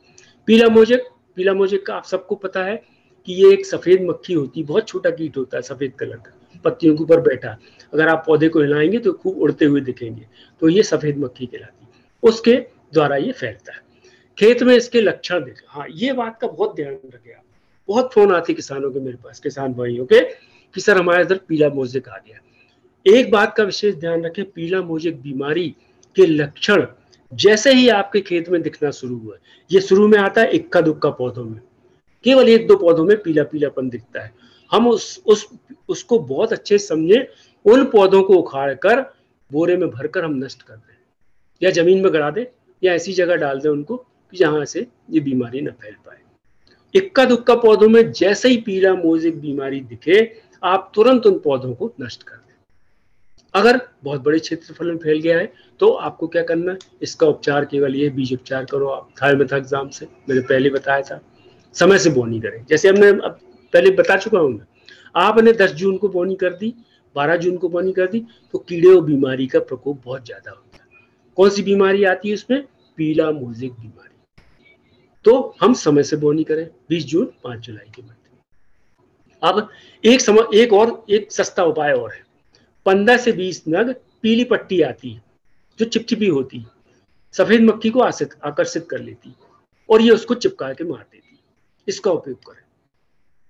25-30 हम ये सफेद पट्टी अपने खेत के चारों तरफ लगा दें, कुछ बीच में लगा दें, कुछ साइड में लगा दें, और ये मक्खी जैसे ही उड़ेगी और वो आकर्षित होकर उस पर चिपक जाएगी। स्टिकर टाइप का रहता है। तो ये इसका उपयोग करें। निश्चित रूप से ये आपको, अगर आप इसका उपयोग कर रहे हैं तो आपकी फसल में पीला मोजेक की बीमारी की समस्या खत्म हो जाएगी। अब एक चीज का और ध्यान रखें, लाभकारी अंतर्वर्ती फसल हम आगे बात करेंगे। अरहर, मक्का, ज्वार आदि का प्रयोग करें। अंतर्वर्ती फसल आप लगा रहे हैं, अरहर, मक्का, ज्वार का प्रयोग करें। इससे भी ये बीमारी फैल नहीं पाती। Next please. बुआई हेतु प्रतिरोधक सहनशील नई जातियों का प्रयोग करें। जैसा कि मैंने पहले बताया, कुछ जातियां बहुत पुरानी हो गई, अब उनका प्रयोग कोशिश ये करें कि उनका प्रयोग ना करना पड़े, मजबूरी है तब कर सकते हैं। और खरपतवार की समस्या का समुचित प्रबंधन करें। तो हमको खरपतवारों के माध्यम से ही फैलता है ये आप निश्चित रूप से मानिए। आपने देखा होगा कई किसान भाई की मेड़ पे आसपास जो नाली है वहां पर बहुत सारे खरपतवार लगे होते हैं, और उससे भी जो सफेद मक्खी वहां पर शरण लेती है, वहां पर अंडे देती है। जैसे ही आपने फसल लगाई ये उस पर हमला कर देती है, तो फसल को नुकसान होता है। तो कोशिश ये करें हम अपने खेत के चारों तरफ साफ सफाई रखें। कोशिश करना खेत के चारों तरफ साफ सफाई रखें, जिसमें इन कीड़े और बीमारियों को संरक्षण ना मिल पाए और हमारी बीज जो बीमारी है उसका फैलाव ना हो सके। अब मोजेक कौन सी बीज जनित बीमारी? कई बार सोयाबीन मोजेक आपने देखा होगा, कई लोग जानते हैं हरा मोजेक आता, उसमें पत्ती हरी हो जाती है और सिकुड़ जाती है।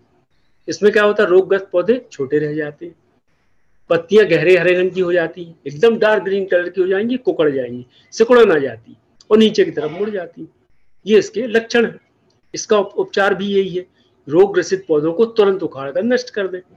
और हाँ, ये चूंकि बीज जनित बीमारी है तो बुआई हेतु रोग रहित स्वस्थ बीजों का प्रयोग करें। बीजों का अच्छे बीज का प्रयोग करें, पुराने बीज का प्रयोग ना करते, या उनको बीज उपचार करके बोएं, तो आपको इस बीमारी से समाधान मिल जाएगा। अब खरपतवार की समस्या का समुचित प्रयोग, जैसे कि मैंने पहले बताया था, खरपतवारों के माध्यम से बहुत सारे कीट और बीमारियों को आश्रय मिलता है। कोशिश ये करें कि उनको नष्ट करते जाएं। अपने खेत में जैसे ही दिखे, आसपास दिखे, मेड़ पे दिखे, उनको भी नष्ट करते जाएं, तो इन बीमारियों का फैलाव नहीं हो पाता। नेक्स्ट प्लीज, चेंज करें स्लाइड। चारकोल जड़ सड़न, जैसा कि मैंने बताया था, चारकोल जड़ सड़न इस रोग के लक्षण बाद की अवस्था, मतलब रिप्रोडक्टिव फेज, मतलब जब फूल की स्थिति खत्म हो जाती है तब ये बीमारी का प्रकोप बहुत ज्यादा दिखाई देता है। इसमें क्या होता है, शुष्क मौसम, गर्म मौसम और शुष्क मौसम, हाई टेम्परेचर, हाई ह्यूमिडिटी जब होती है तब ये पत्तियां हल्की हरी से पीली होकर मुरझा जाती हैं और पौधे से लगी रहती हैं। जो पत्तियां होती हैं वो मुरझा कर पौधे से लगी रहती हैं और धीरे धीरे पौधे मर जाते हैं। यदि तनों के ऊपर छाल को अलग करके देखें तो काले रंग की अति सूक्ष्म स्क्लेरोसिया, काले काले आपको बहुत छोटे छोटे कण दिखाई देंगे, बहुत छोटे छोटे कण दिखाई देंगे, तो आप इसकी पहचान ये कर सकते हैं। संक्रमित पौधे की जो ऊतक आप उसको फाड़ के देखेंगे तो आपको मटमैले काले रंग के ऊतक दिखाई देंगे, और पौधे को जब आप उखाड़ेंगे तो पौधा आसानी से उखड़ के आ जाएगा, और उसको आप ऐसे दबाएंगे तो चट की आवाज आएगी। चारकोल जड़ सड़न की ये पहचान है। मरे हुए पौधे को जब आप उखाड़ेंगे और उसको मोड़ेंगे तो वो चट की आवाज आती है, सामान्य रूप से नहीं आती। सामान्य रूप से मोड़ेंगे वो शांति से मुड़ जाएगा, और अगर चारकोल जड़ सड़न है तो दबाने से चट की आवाज के साथ वो आपको बता देगा कि मैं चारकोल जड़ सड़न बीमारी। इसका उपचार क्या है, कार्बाक्सिन 37.5%, थायराम 37.5%, 2 से 3 ग्राम दवा, या थायोफेनेट मिथाइल 45 प्लस पायराक्लोस्टोबिन 5% दवा, 1 से 1.25 मिलीलीटर प्रति किलो बीज, या ट्राइकोडर्मा 5 ग्राम प्रति किलो बीज के हिसाब से उपयोग करो। बीज उपचार करें।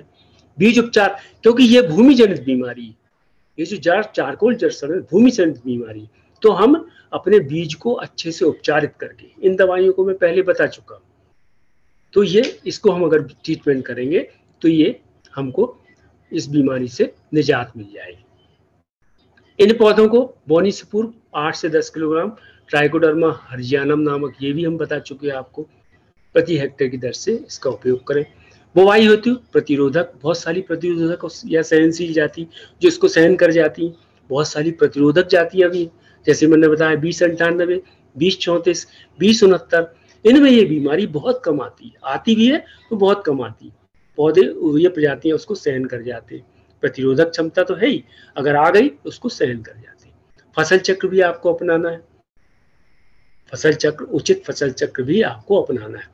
सोयाबीन के बाद दलहनी के बाद दलहनी फसल ना लें, कोशिश हम ये करें दलहनी के बाद दलहनी फसल ना लें, और तो इस प्रकार से हम फसल चक्र का उपयोग करें। जैसे ज्वार लगा सकते, कई बार अपने खेत में थोड़े थोड़े क्षेत्रफल में ज्वार लगा लें, मक्का लगा लें, या दूसरी अन्य रबी खरीफ की फसलें लगा लें, तो फसल चक्र जब बदलेगा तो कई कीड़े और बीमारियों का प्रकोप वैसे ही कम हो जाएगा।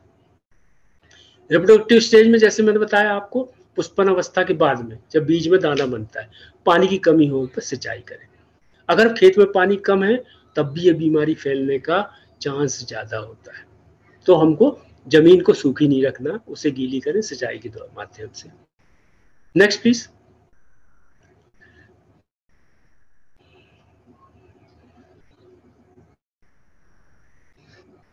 एंथ्रेक्नोज, ये बीमारी भी एंथ्रेक्नोज जैसे मैंने बताया था, इसमें पौधा काला हो जाता है, ऊपर से लेकर नीचे तक पौधा काला हो जाता है।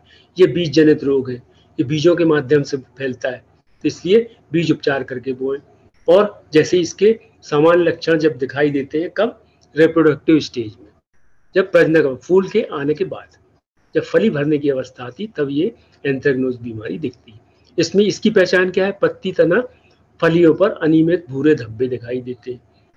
रोग की उग्र अवस्था में बहुत उग्र हो जाता है, कई बार संक्रमित भागों पर फफूंद के काले रंग के एस्परबुलाई दिखाई देती है। लंबे समय तक गर्म एवं नम जो भी बीमारी फैलती है, देखिए बहुत समय तक अगर हाई टेम्परेचर, हाई ह्यूमिडिटी है, खेत में बहुत ज्यादा नमी है और गर्म मौसम है, तो ये सारी बीमारियों की जड़ होता है। बहुत सारे कीड़े और बीमारी का प्रकोप इसी अवस्था में देखने मिलता है। बहुत ज्यादा टेम्परेचर है, बहुत ज्यादा ह्यूमिडिटी है, तब सारी बीमारियों कीड़ों का प्रकोप बहुत ज्यादा बढ़ जाता है। तो इसके लिए हमारे पास कोई उपाय नहीं है, ये मौसमी, मौसम के हिसाब से कई बार होता है ऐसा।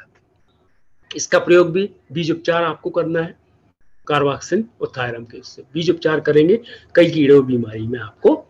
अच्छा, अब अगर ये बीमारी आ गई है, एंथ्रेक्नोज बीमारी खड़ी फसल में आ गई है, तो एक टेबुकोनाजोल आती है 25.9%, टेबुकोनाजोल करके एक रसायन आता है 25.9% ईसी की 625 मिलीलीटर मात्रा। ये दवाई सस्ती आती है, 625 मिलीलीटर प्रति हेक्टेयर, या ट्यूबाकोनाजोल 10% WP प्लस सल्फर, सल्फर कितनी? 65%, ये भी मिक्स आता है, प्री मिक्स आता है मेरे ख्याल से। ये 1250 ग्राम दवा प्रति हेक्टेयर 15 दिन के अंतराल पर। यदि आपने आज डाली है और अगर रोग कम नहीं हो रहा है, तो फिर एक बार पुनः इसको रिपीट कर दें, पुनः इसका उपचार करें, पुनः इसको छिड़काव करें, तो ये काफी हद तक ये एंथ्रेक्नोज की समस्या समाप्त हो जाएगी। इमारोथीसियम पर्णदाग, पत्तियों के ऊपर धब्बे पड़ जाते हैं, गोल गोल अंडाकार धब्बे, ये सभी जानते हैं। स्वस्थ बीजों का प्रयोग करें, अच्छी जातियों का प्रयोग करें, और रोग प्रतिरोधक जाति का प्रयोग करें। फसल अवशेषों को, जैसे कि मैंने पहले ही बताया था, फसल के अवशेषों को नष्ट कर दें, बीज उपचार करें, फफूंदीनाशकों का छिड़काव करें। इसके लिए पायराक्लोस्ट्रोबिन, यदि ये बीमारी आ गई है, पायराक्लोस्ट्रोबिन 20% WG 375 ग्राम से 500 ग्राम दवा आपको प्रयोग करना, या ट्यूबाकोनाजोल आप उपयोग कर सकते हो, या ट्यूबाकोनाजोल के साथ सल्फर भी उपयोग कर सकते हो। ये मैं पूर्व में बता चुका। इस प्रकार से इसका उपचार आप कर सकते हो। Next please. हाँ, कीट नियंत्रण। कीट नियंत्रण, कीटों की समस्या भी सोयाबीन में बहुत ज्यादा आती है। पहले नहीं आती थी, 8-10 साल पहले नहीं आती थी। अब इतने प्रकार के कीट आ गए हैं कि हर साल देखा जाए तो इन कीटों में, जिसमें से कौन कौन से? तने की मक्खी, स्टेम फ्लाई, चक्रभंग जिसको हम गडल बीटल बोलते हैं, अर्धकुंतला गिल्ली मीन्स सेमीलूपर, कंबल कीट, कंबल कीड़ा, तमाकू की इल्ली जिसको हम टोबैको कैटरपिलर बोलते हैं, अलसी की इल्ली लिंसेट हापर बोलते हैं, चने की इल्ली चने की जो फली छेदक होता है वो भी इस पर हमला करता है। सफेद मक्खी, जैसिड, एफिड, माइट्स, थ्रिप, ये सब कीट है ना सोयाबीन पे हमला करते और ये क्षेत्र विशेष में हमला करते। कभी मालवा क्षेत्र में आ जाता, कभी इस जिले में इसका प्रकोप आता, कभी उस जिले में आता। ये पूरे कीड़े एक बार में हमला नहीं करते, कुछ क्षेत्रों में अलग अलग 2-3 प्रकार के कीट एट ए टाइम हमला करते हैं। अब इनको कैसे हम कंट्रोल करें? फेरोमोन ट्रैप्स, ये सभी लोग जानते हैं। फेरोमोन ट्रैप्स लगाने से जो उड़ने वाले कीट होते हैं आकर्षित होकर ट्रैप में गिर जाते हैं और इनका नष्ट हो जाते हैं। तना मक्खी, सफेद मक्खी, ब्लू बीटल, यदि इनका प्रकोप आपके खेत में है, ब्लू बीटल भी आता है, तना मक्खी, सफेद मक्खी, ब्लू बीटल, आपको एमिडाक्लोपिड दवाई डालना है, आपको थायोमेथाक्साम दवाई डालना है, या थायोमेथाक्साम 12.6% प्लस एक और दवाई आती है लैम्डा साइहेलोथ्रेसिन। ये बहुत ही अच्छी दवाई है, इसको मल्टीफेरस दवाई बोल सकते हैं। ये बहुत सारे कीट और बीमारी, बहुत सारे कीटों को कंट्रोल करने में ये सक्षम है। थायोमेथाक्साम 12.6%, लैम्डा साइहेलोथ्रेसिन, ये बहुत ही अच्छी दवाई 9.5% दवा जेडसी के नाम पे आती है। ये इसकी दवाई की मात्रा भी बहुत कम लगती है, 125 मिलीलीटर प्रति हेक्टेयर लगती है। तो इस दवाई का प्रयोग आप कर सकते हो तना मक्खी, सफेद मक्खी, ब्लू बीटल के लिए। इन दवाइयों का कोई भी एक दवा इसमें से उपलब्ध हो वो आप उपयोग कर सकते हैं। नेक्स्ट प्लीज, गडल बीटल, चक्रभंग। इसका गडल बीटल के हम पहले डालते थे ट्राइजोफास, बहुत प्रसिद्ध दवा थी ट्राइजोफास, परंतु ट्राइजोफास अब बैन हो गई, उस पर प्रतिबंध लग गया क्योंकि वो दूसरी समस्या पैदा कर रही थी। अब नई दवाई कौन सी है? थायोमेथाक्साम 12.6%, ये जो पहले बताई थी लैम्डा साइहेलोथ्रिन 9.5% जेडसी, ये भी 125 ml आपको उन्हीं को। ये मैंने बताया लैम्डा साइहेलोथ्रिन ऐसी दवाई है कि बहुत सारे कीड़े और बीमारी को कंट्रोल कर सकती है, कीड़े को माफ कीजिए कीट की समस्या को। अब यदि ये खास गडल बीटल आपकी केवल गडल बीटल आपके खेत में लगा है तो एक दवाई होती है और आती है क्लोरेंट्रानिलिप्रोल 18.5% SC, 150 मिलीलीटर प्रति हेक्टेयर। ये इसकी मात्रा केवल 150 मिलीलीटर प्रति हेक्टेयर उपयोग करना। ये दवाई अगर उपलब्ध नहीं है तो एक दवाई और है, प्रसिद्ध दवाई है इंडाक्साकार, ये भी रामबाण दवाई है, 15.8% के हिसाब से आती है, 333 मिलीलीटर आपको उपयोग करना है, तो 350 ml 330 ml आपको उपयोग करना है प्रति हेक्टेयर के हिसाब से। अब सेमिल्यूपर गडल बीटल तना मक्खी यदि है उसके लिए एक बहुत नया रसायन आया है बीटा साइफ्लूथ्रिन प्लस एमिडाक्लोपिड, ये पूर्व मिश्रित दवा आती है, 350 मिलीलीटर प्रति हेक्टेयर अगर आप डालेंगे तो आपके सेमिल्यूपर गडल बीटल और तना मक्खी पे भी आप नियंत्रण पा सकते हैं। या ये दवाई उपलब्ध नहीं है, इंडाक्साकार 14.5% SC 300 मिलीलीटर के हिसाब से आप उपयोग कर लें। या एक बायो फर्टिलाइजर आता है, बायो कंट्रोल एजेंट होते हैं बहुत सारे, SINPV, ये बाजार में मिलता है इसी नाम से SINPV, ये 250 LE प्रति हेक्टेयर की दर से तंबाकू की इल्ली अगर आपके इधर लगी है, टोबैको कैटरपिलर तंबाकू की इल्ली अगर आप लगी है तो आप इस दवाई का उपयोग कर सकते हैं, बायो एजेंट है। नेक्स्ट प्लीज,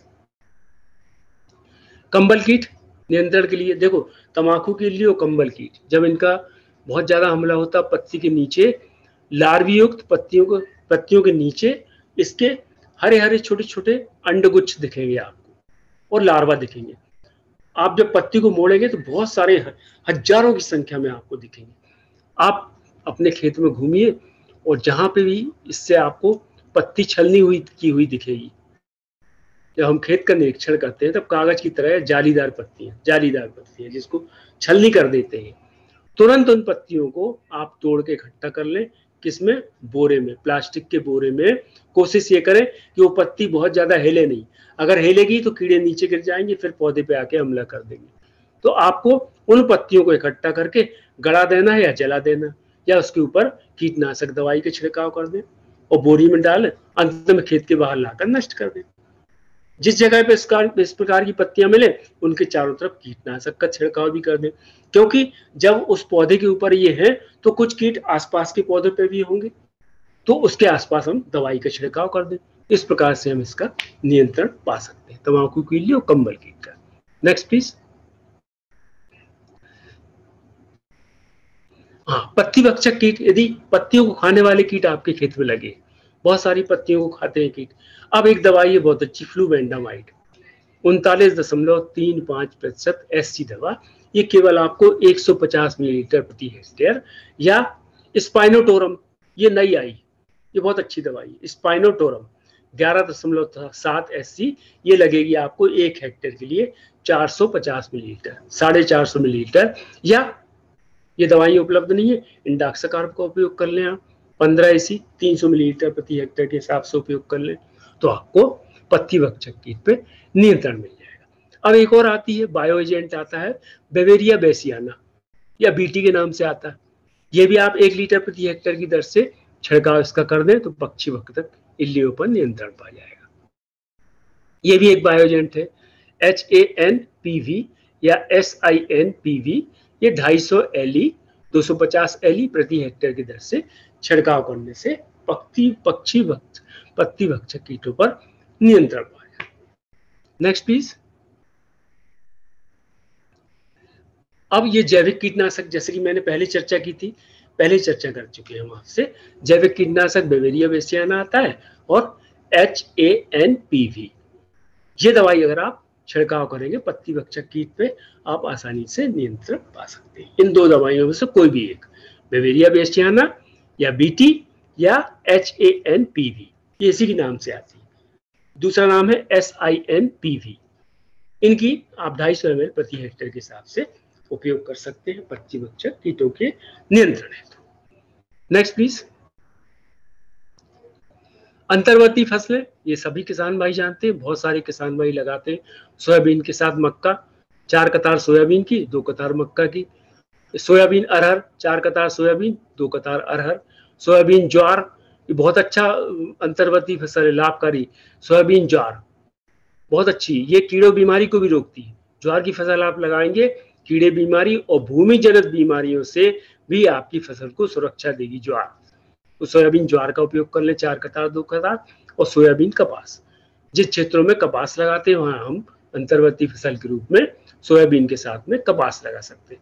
अब फसल चक्र कौन सा अपनाना हमको, सोयाबीन के बाद गेहूं लगाएं, सोयाबीन के बाद अलसी लगाएं, सोयाबीन के बाद कई लोग चना लगाते, चना लगाने की सलाह नहीं देते क्योंकि ये दलहनी हो जाएगा, तिलहनी हो जाएगा, तो बहुत सारी बीमारी जो है चने की वो सोयाबीन पे भी आती है, सोयाबीन की बीमारी चने पे जाती, तो सोयाबीन चने को हम कोशिश करें ना लगाएं।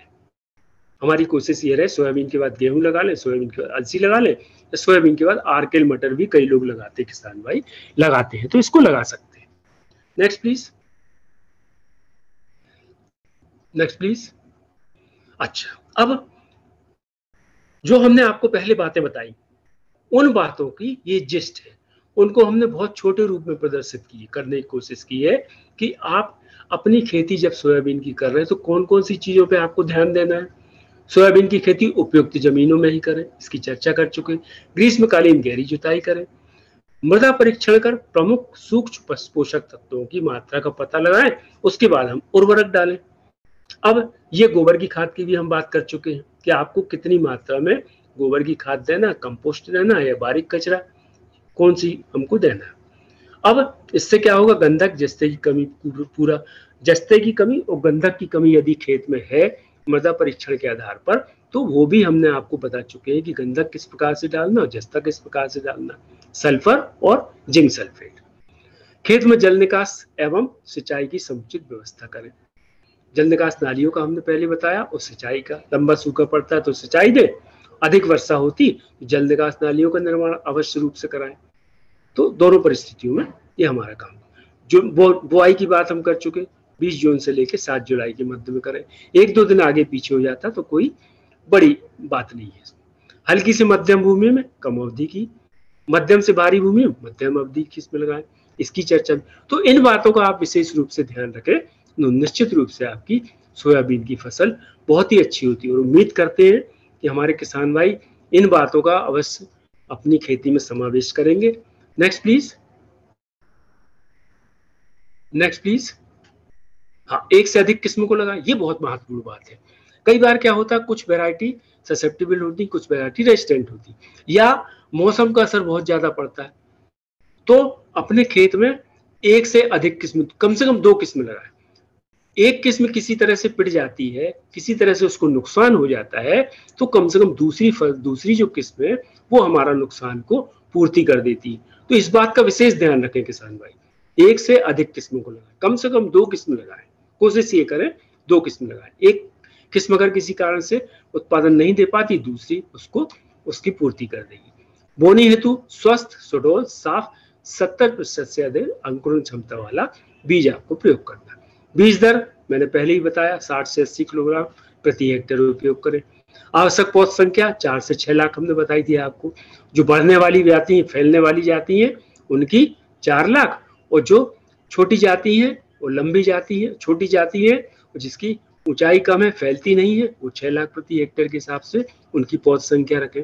नींदा, रोग, कीट व्याधियों का सही समय पर सही दवा, सही विधि द्वारा नियंत्रण करें। कई बार किसान भाई जब नींदा की बहुत ज्यादा समस्या हो जाती तब नींदा नाशक दवा डालते हैं। रोग की बहुत ज्यादा तीव्रता हो जाती तब हम रोग का उपचार करते हैं। कीटवादियों की बहुत ज्यादा समस्या होती, जब 50% से अधिक नुकसान हो जाता तब हम कीटनाशकों का प्रयोग करते हैं। तो इन चीजों का जरूर समय से इन चीजों को हम नियंत्रण करें। फसल कटाई समय से करें, देर से करते हैं अगर फसल कटाई, चटकने की स्थिति बनती है। फसल कटाई समय से करें। सोयाबीन के साथ अरहर, मक्का, ज्वार, कोदो, कुटकी की अंतर्वर्ती फसल लगाएं। यदि आपके क्षेत्र में तो खैर ज्वार, कोदो, कुटकी नहीं होती, बहुत ही छोटे क्षेत्रफल में होती है। अरहर, मक्का, कपास, जैसे कि मैंने पूर्व बताया था, ज्वार, इनकी आप अंतर्वर्ती फसल लें। उचित फसल चक्र अपनाएं, इसके पूर्व में हम बात करते हैं। अब कृषक स्वयं अपना बीज उत्पादित करें। देखिए, आप देख रहे हैं बीज की बहुत ज्यादा कमी है, तो कोशिश हम ये करें कि अपना स्वयं का बीज बनाएं, जिससे हमारी अगले साल की पूर्ति हो सके। Next please. हाँ, ये बहुत ही महत्वपूर्ण है, हम जातियों का चयन किस आधार पर करें। तो हमने एक कैटेगरी बनाई है, छत्तीसगढ़ के मैदान में आती बालाघाट, वारासिवनी, वहां पर कौन कौन सी जातियां चल सकती हैं। यहाँ पर बहुत कम सोयाबीन होती है, परंतु अगर किसान भाई अगर वहां लगाना चाहते हैं तो ये जातियों का चयन करें। ये 3, 4, 5 जातियां दी गई, यहाँ पर ये जातियां अच्छा परफॉर्म करेंगी, अच्छा उत्पादन देगी। कैमूर का पठार, सतपुड़ा की पहाड़ी, उसमें क्या क्या आता है, जबलपुर, कटनी, पन्ना, सतना, रीवा, सीधी, शहडोल, उमरिया, डिंडोरी, मंडला, सिवनी, ये जिले आते हैं। इन जिलों में कौन सी जाति लगा रहा, 335 पुरानी जाति है, 9305 पुरानी जाति है, 9560। इन जातियों को अगर आपके पास कोई जाति का विकल्प नहीं है तब आप इन जातियों का उपयोग करें, वरना नई जाति में 2034 लगा लें, 2029 लगा लें, 2069 लगा लें, 2098 लगा लें। इसमें से कोई भी जाति का चयन कर लें आप इन क्षेत्रों के लिए। अब विंध्या का पठार, विंध्या के पठार में आता है भोपाल, सीहोर, विदिशा, सागर, दमोह, रायसेन। इन क्षेत्रों के लिए कौन सी जातियां हैं, 335, 93, 95, 60 तो सब जगह के लिए अच्छी। अब 2029, 2069, 2098, RVSM, ये जाति अभी पिछले साल ही इसी साल विकसित की गई है, बहुत ही अच्छी प्रजाति है, ये मुरैना की प्रजाति। इस जाति का भी चयन कर सकते हैं आप, बहुत सारे किसानों के पास इसका बीज है, बहुत सारे किसानों के पास इसका बीज है, इसका प्रयोग करें आप। RVSM 11-2011-35 और एक और है JS 20-116 जो कि हमने इसकी चर्चा कर चुके हैं, ये 2019 में विकसित की गई। इन जातियों का आप चुनाव कर लें इन क्षेत्रों के लिए। अब मध्य नर्मदा घाटी, सेंट्रल नर्मदा वैली, जिसमें नरसिंहपुर, होशंगाबाद, हरदा, इन जिलों के लिए कौन कौन सी जाति, इन जिलों के लिए बहुत सारी जातियां, 335 तरह, NRC 37 भी लगा सकते हैं, JS 9752 भी लगा सकते हैं, क्योंकि यहाँ की मृदा भारी है। 2029 लगा लें, 2069 लगा लें, 2098, RVSM 1135 और 20-116। इन क्षेत्रों के लिए आप इन जातियों का चयन करें। अब गिर्द क्षेत्र है, जिसमें आता है ग्वालियर, भिंड, मुरैना, शिवपुरी, गुना, यहाँ पर बहुत सारी जातियां, यहाँ पर बहुत सारी 2029, 2069, 2098, NRC 86, एक ये IISR Indore, Indian institute of soybean research, भारतीय कृषि अनुसंधान परिषद के द्वारा ये NRC 86 विकसित की गई है। RVS ये सीहोर की जाती है 2001-4, इसको भी लगा सकते हैं। RVS 24 ये भी लगा सकते हैं। RVSM 2011-35 इसकी भी चर्चा हमने की। ये जातियां यहाँ पर इन क्षेत्रों में आप लगा सकते हैं। अब बुंदेलखंड का क्षेत्र है, बुंदेलखंड में हमको ज्यादातर शीघ्र पकने वाली जातियों का चुनाव हमको करना है, जिसमें आता है छतरपुर, टीकमगढ़, दतिया, ये बुंदेलखंड का क्षेत्र है। 335-93-5 NRC 37 95-60 20-34 20-34 का प्रयोग आप कर सकते हैं। क्योंकि यहाँ पर पानी कम गिरता है, वर्षा जल्दी चली जाती है, तो आप 20-34 का प्रयोग कर लें। 20-29 भी अगर यहाँ पर अच्छा परफॉर्म कर रही है, अच्छा उत्पादन दे रही है, क्योंकि 20-29 जो है कई क्षेत्रों में बहुत अच्छा उत्पादन दे रही है, ये 92 से 93 दिन में पक जाती है। 20-69 लगा सकते हैं यहाँ। और JS 20-98 20-116 इन किस्मों का चयन आप इन क्षेत्रों के लिए कर सकते हैं, छतरपुर, टीकम, दतिया। नेक्स्ट, ये सतपुड़ा का पठार जिसमें आता है छिंदवाड़ा, बैतूल। छिंदवाड़ा बैतूल के लिए बहुत सारी जातियां, इन जातियों में से जो जाति उपलब्ध हो आपके पास उन जातियों में प्रयोग कर सकते हैं। मालवा का पठार बहुत बड़ा क्षेत्रफल है, जैसा कि मैंने बताया कि मध्य प्रदेश की 80 से 90% सोयाबीन मालवा में होती है। मालवा और निवाड़ में ये दो जो क्षेत्र हैं सबसे ज्यादा सोयाबीन होती है। मंदसौर, रतलाम, राजगढ़, शाजापुर, उज्जैन, इंदौर, देवास, धार का कुछ क्षेत्र ये आता है मालवा के पठार में। एक निवाड़ घाटी है जिसमें खंडवा, खरगोन, बड़वानी, यहाँ पर भी बहुत बड़े क्षेत्रफल में सोयाबीन लगती। अब इन क्षेत्रों के लिए भी देखिए बहुत सारी जातियां, ये जातियां आप इन क्षेत्रों में लगा सकते हैं। NRC 37, NRC 7, NRC 86, RVS 2001-4 ये जातियां जो है यहाँ पर 20-116 भी लगा सकते हैं आप। RVSM 2011-35 भी लगा सकते हैं। बहुत सारी जातियां आपको दी गई है, इनका चयन आप कर सकते हैं। निवाड़ घाटी में उसी प्रकार से, निवाड़ घाटी में भी उतनी जातियां लगा सकते हैं जितनी मालवा के पठार में लगा सकते हैं। अब एक और क्षेत्र है झाबुआ। झाबुआ में कुछ कम जाती हैं, 335-93-5 NRC 7, NRC 7 यहाँ अच्छा परफॉर्म करती है। NRC 86 भी अच्छा उत्पादन देगी, 95-60 और RVS 2001-8 ये आप उपयोग कर सकते हैं। RVS 18 के नाम से है ये, इन जातियों को आप लगा सकते हैं। तो ये तो बहुत सारी बातें हो गई सोयाबीन से संबंधित, और सभी लोगों को बहुत बहुत धन्यवाद, आपने मुझे सुना। अगर आपके कोई सवाल जवाब हो, क्योंकि मैंने कोशिश तो की है कि कोई सवाल ना हो, ऐसी कोशिश की है मैंने, इतना डिटेल में बनाया है उसको कि सवाल अगर आपके फिर भी कुछ मन में शंका हो, संदेह हो, तो आप निश्चित रूप से शंका समाधान कर सकते हैं। जी सर, बहुत बढ़िया तरीके से सर आपने समझाया। आज ऐसा प्रतीत हो रहा था कि जैसे हम वापस वो पुरानी यादें क्लास में बैठे हैं और हमारे गुरुजी जो है जी जी। तो रियली आपने बहुत ही डिटेल में वैरायटी, कीट, बीमारी और जो बिल्कुल बारीक से बारीक जानकारी है हमारे किसान भाइयों को दी, तो आपका हृदय से आभार। मैं सभी से निवेदन, हालांकि सर ने काफी सारे सवाल के जवाब जो है अपने व्याख्यान में दे दिए हैं, फिर भी मैं अगर कोई क्योंकि समय भी काफी हो चला है, तो अगर किसी किसान बंधु के कोई सवाल हैं तो हैंड रेज है, तो आप बलराम टीम के सदस्य से मैं निवेदन करता हूं कि वो एक एक करके वो कॉल करें।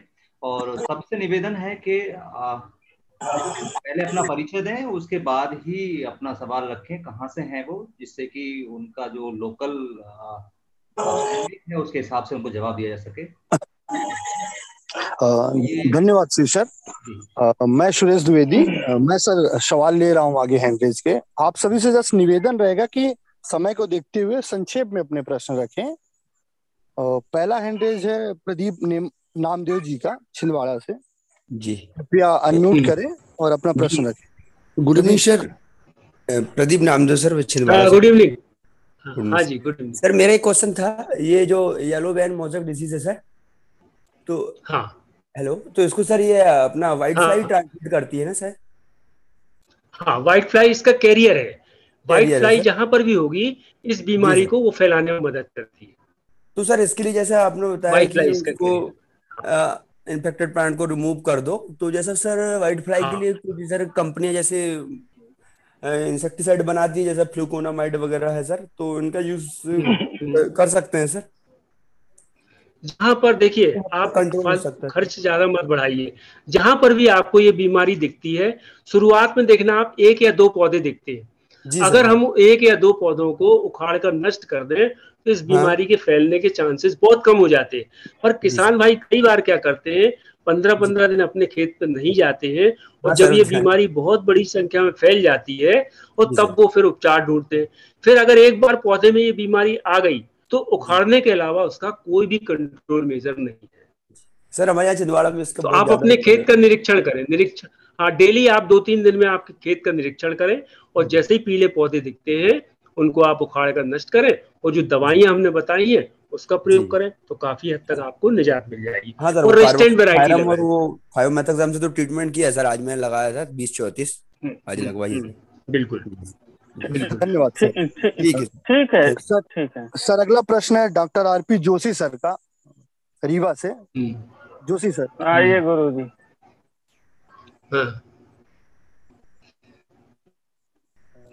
सर डॉक्टर जोशी ने जो है प्रेजेंटेशन दिया, बहुत अच्छा लगा। बहुत अच्छी बातें किसानों के लिए शेयर की। मैं यहाँ पे बलराम संदेश के माध्यम से बताना चाहूंगा कि आज के जो प्रमुख वक्ता हैं डॉक्टर मनोज श्रीवास्तव जी, ये और मैं साथ में विदेश गए थे ब्राजील, और वहाँ सोयाबीन को लेकर हम लोग विदेश गए थे, और 17 दिन के प्रवास पे ब्राजील की 6-7 एग्रीकल्चर यूनिवर्सिटी लोगों ने भ्रमण साथ में किया, मैंने मनोज जी ने। तो उस दौरान हम लोगों ने फ्लाइट में बैठे बैठे एक रिपोर्ट तैयार की थी, और ये तैयार किया था कि भारत में इनका उत्पादन कैसे बढ़े और 3 गुना क्यों है। तो उसमें जो 4-5 बातें आई थी, केवल एक बात मैं मनोज जी, एक बात मैं शेयर कर सकता हूँ? बिल्कुल बिल्कुल डॉक्टर साहब, बिल्कुल। हाँ, तो हम लोगों ने एक वहाँ सिंचिया वैरायटी, कौन सी वैरायटी थी डॉक्टर सोयाबीन की? हाँ सिंचिया लोकल वैरायटी थी, लोकल वैरायटी थी। और यहाँ देखा कि जो सॉइल कार्बन है, मिट्टी का carbon, it plays a greater role, बहुत बड़ी भूमिका है इसकी। हमारे यहाँ जो सॉइल कार्बन है वो उसका प्रतिशत बहुत कम है, लगभग 3-4 गुने का फर्क था वहाँ। तो मैं डॉक्टर साहब से बताना चाहूंगा कि ये 3-4 बातें हमारे किसानों के बीच दोहरा दें जो हमने आपने विदेश में हाईलाइट की थी। देखिए वहां पर जो अभी ब्राजील में जो उत्पादन हो रहा है सोयाबीन का, वो 35 से 40 कुंटल प्रति हेक्टेयर एवरेज प्रोडक्टिविटी है, वहां का औसत उत्पादन है। परंतु वहां पर जो सोयाबीन होती है वो 150 से 250 दिन में पकती है, 150 से 175 दिन में। जितनी लंबी समय में पकने वाली होंगी जाजियां या पौधे को जितना लंबा समय मिलेगा, तो उसी प्रकार से वो उतना उत्पादन ज्यादा देगी। तो ब्राजील की स्थिति और अपने भारत की स्थिति, ब्राजील में 90% सोयाबीन जो लगाई जा रही है वो बायोटेक्नोलॉजी से डेवलप की हुई वैरायटी है, GM variety, genetically modified variety. Bharatvarsh में अभी उसका प्रवेश नहीं हुआ है, किसी प्रशासनिक कारणों के कारण वो जातियां नहीं लगा रहे। उन जातियों की बहुत ज्यादा उत्पादन क्षमता है और बहुत समय लगता है उनमें, तो इसलिए भारत की और ब्राजील की तुलना हम नहीं कर सकते।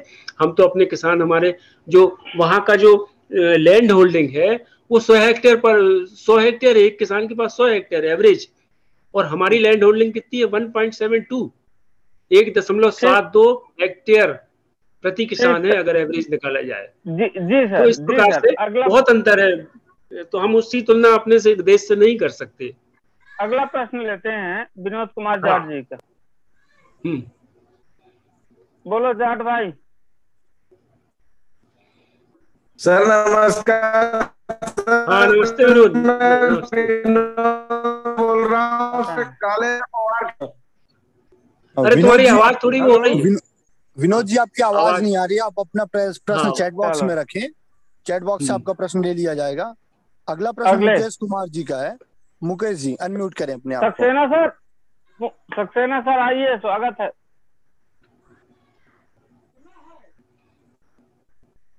सर मेरी हाँ आ गई, फिर बंद हो गई। हाँ बोले, अपने आप को अनम्यूट करो।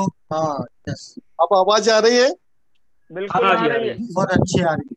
सबसे पहले तो मैं मनोज जी को बधाई देना चाहूंगा। एक प्लांट ब्रीडर होते हुए भी बहुत अच्छा एंटोमोलॉजिस्ट और पैथोलॉजिस्ट का भी रोल निभाया आपने। जी जी धन्यवाद सर। बहुत ही मजा आया, मैंने पूरा लेक्चर आपका सुना। और मालवा की जो आपने बात की है, निश्चित ही मालवा के किसान आपकी जातियों को आज भी याद कर रहे हैं। 95-60 इंदौर में इतना उत्पादन दिया आप, और हम उम्मीद कर रहे हैं कि और ऐसी ही जातियां आप हमारे मालवा के लिए भी दें, जिससे बिल्कुल बिल्कुल हम ले पाए। और पिछला 2 सीजन जो खराब रहे हैं सोयाबीन के, उम्मीद कर आपने जो आज ज्ञान दिया है उससे किसान भाई फायदा लेते हुए अपनी उत्पादकता को वापस उसी रास्ते पर ले जा पाएंगे। बिल्कुल उम्मीद, पूरी उम्मीद है। चाहूंगा कि ये आप लोग हमारे को भी ये स्लाइडें शेयर करें मनोज जी, तो हम आपकी भाषा को और आगे तक पहुंचा पाए। बिल्कुल बिल्कुल डॉक्टर साहब, बिल्कुल। Thank you sir. अगला प्रश्न है रामकृष्ण राठौर जी का। राठौर सर, प्रश्न रखें अपना।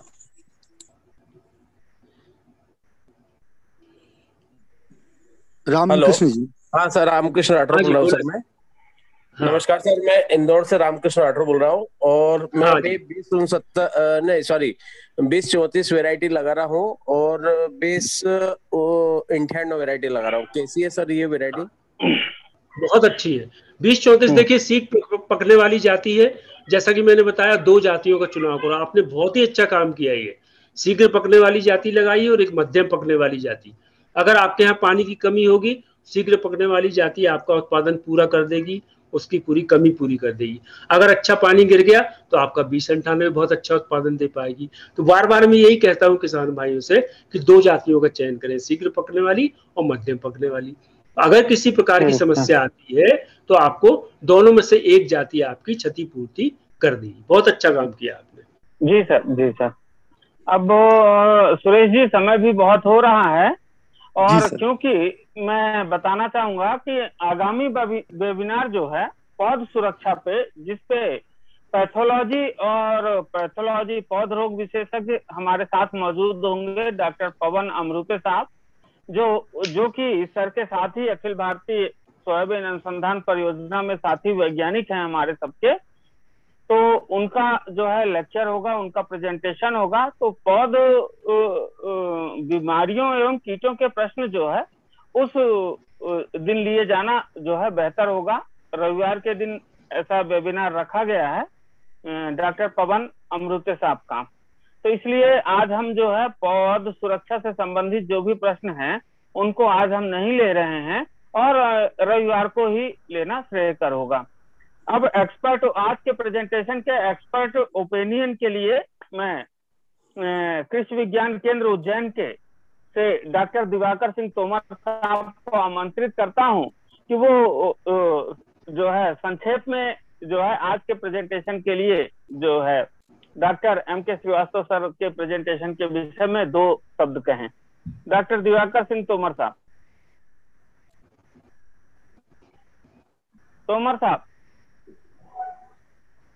दिवाकर सिंह तोमर साहब।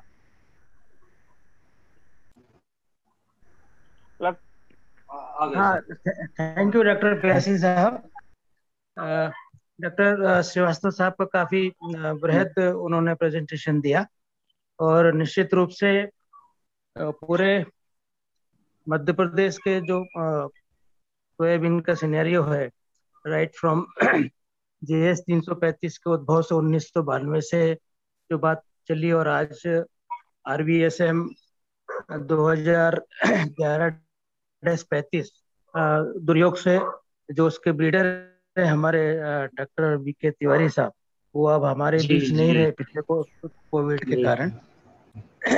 लेकिन अभी एक और बात आई थी सर, डॉक्टर जोशी साहब ने भी रिएक्ट किया था और आपने भी उस बात को एंडोर्स किया कि ऑर्गेनिक मैटर एक बहुत बड़ी समस्या है।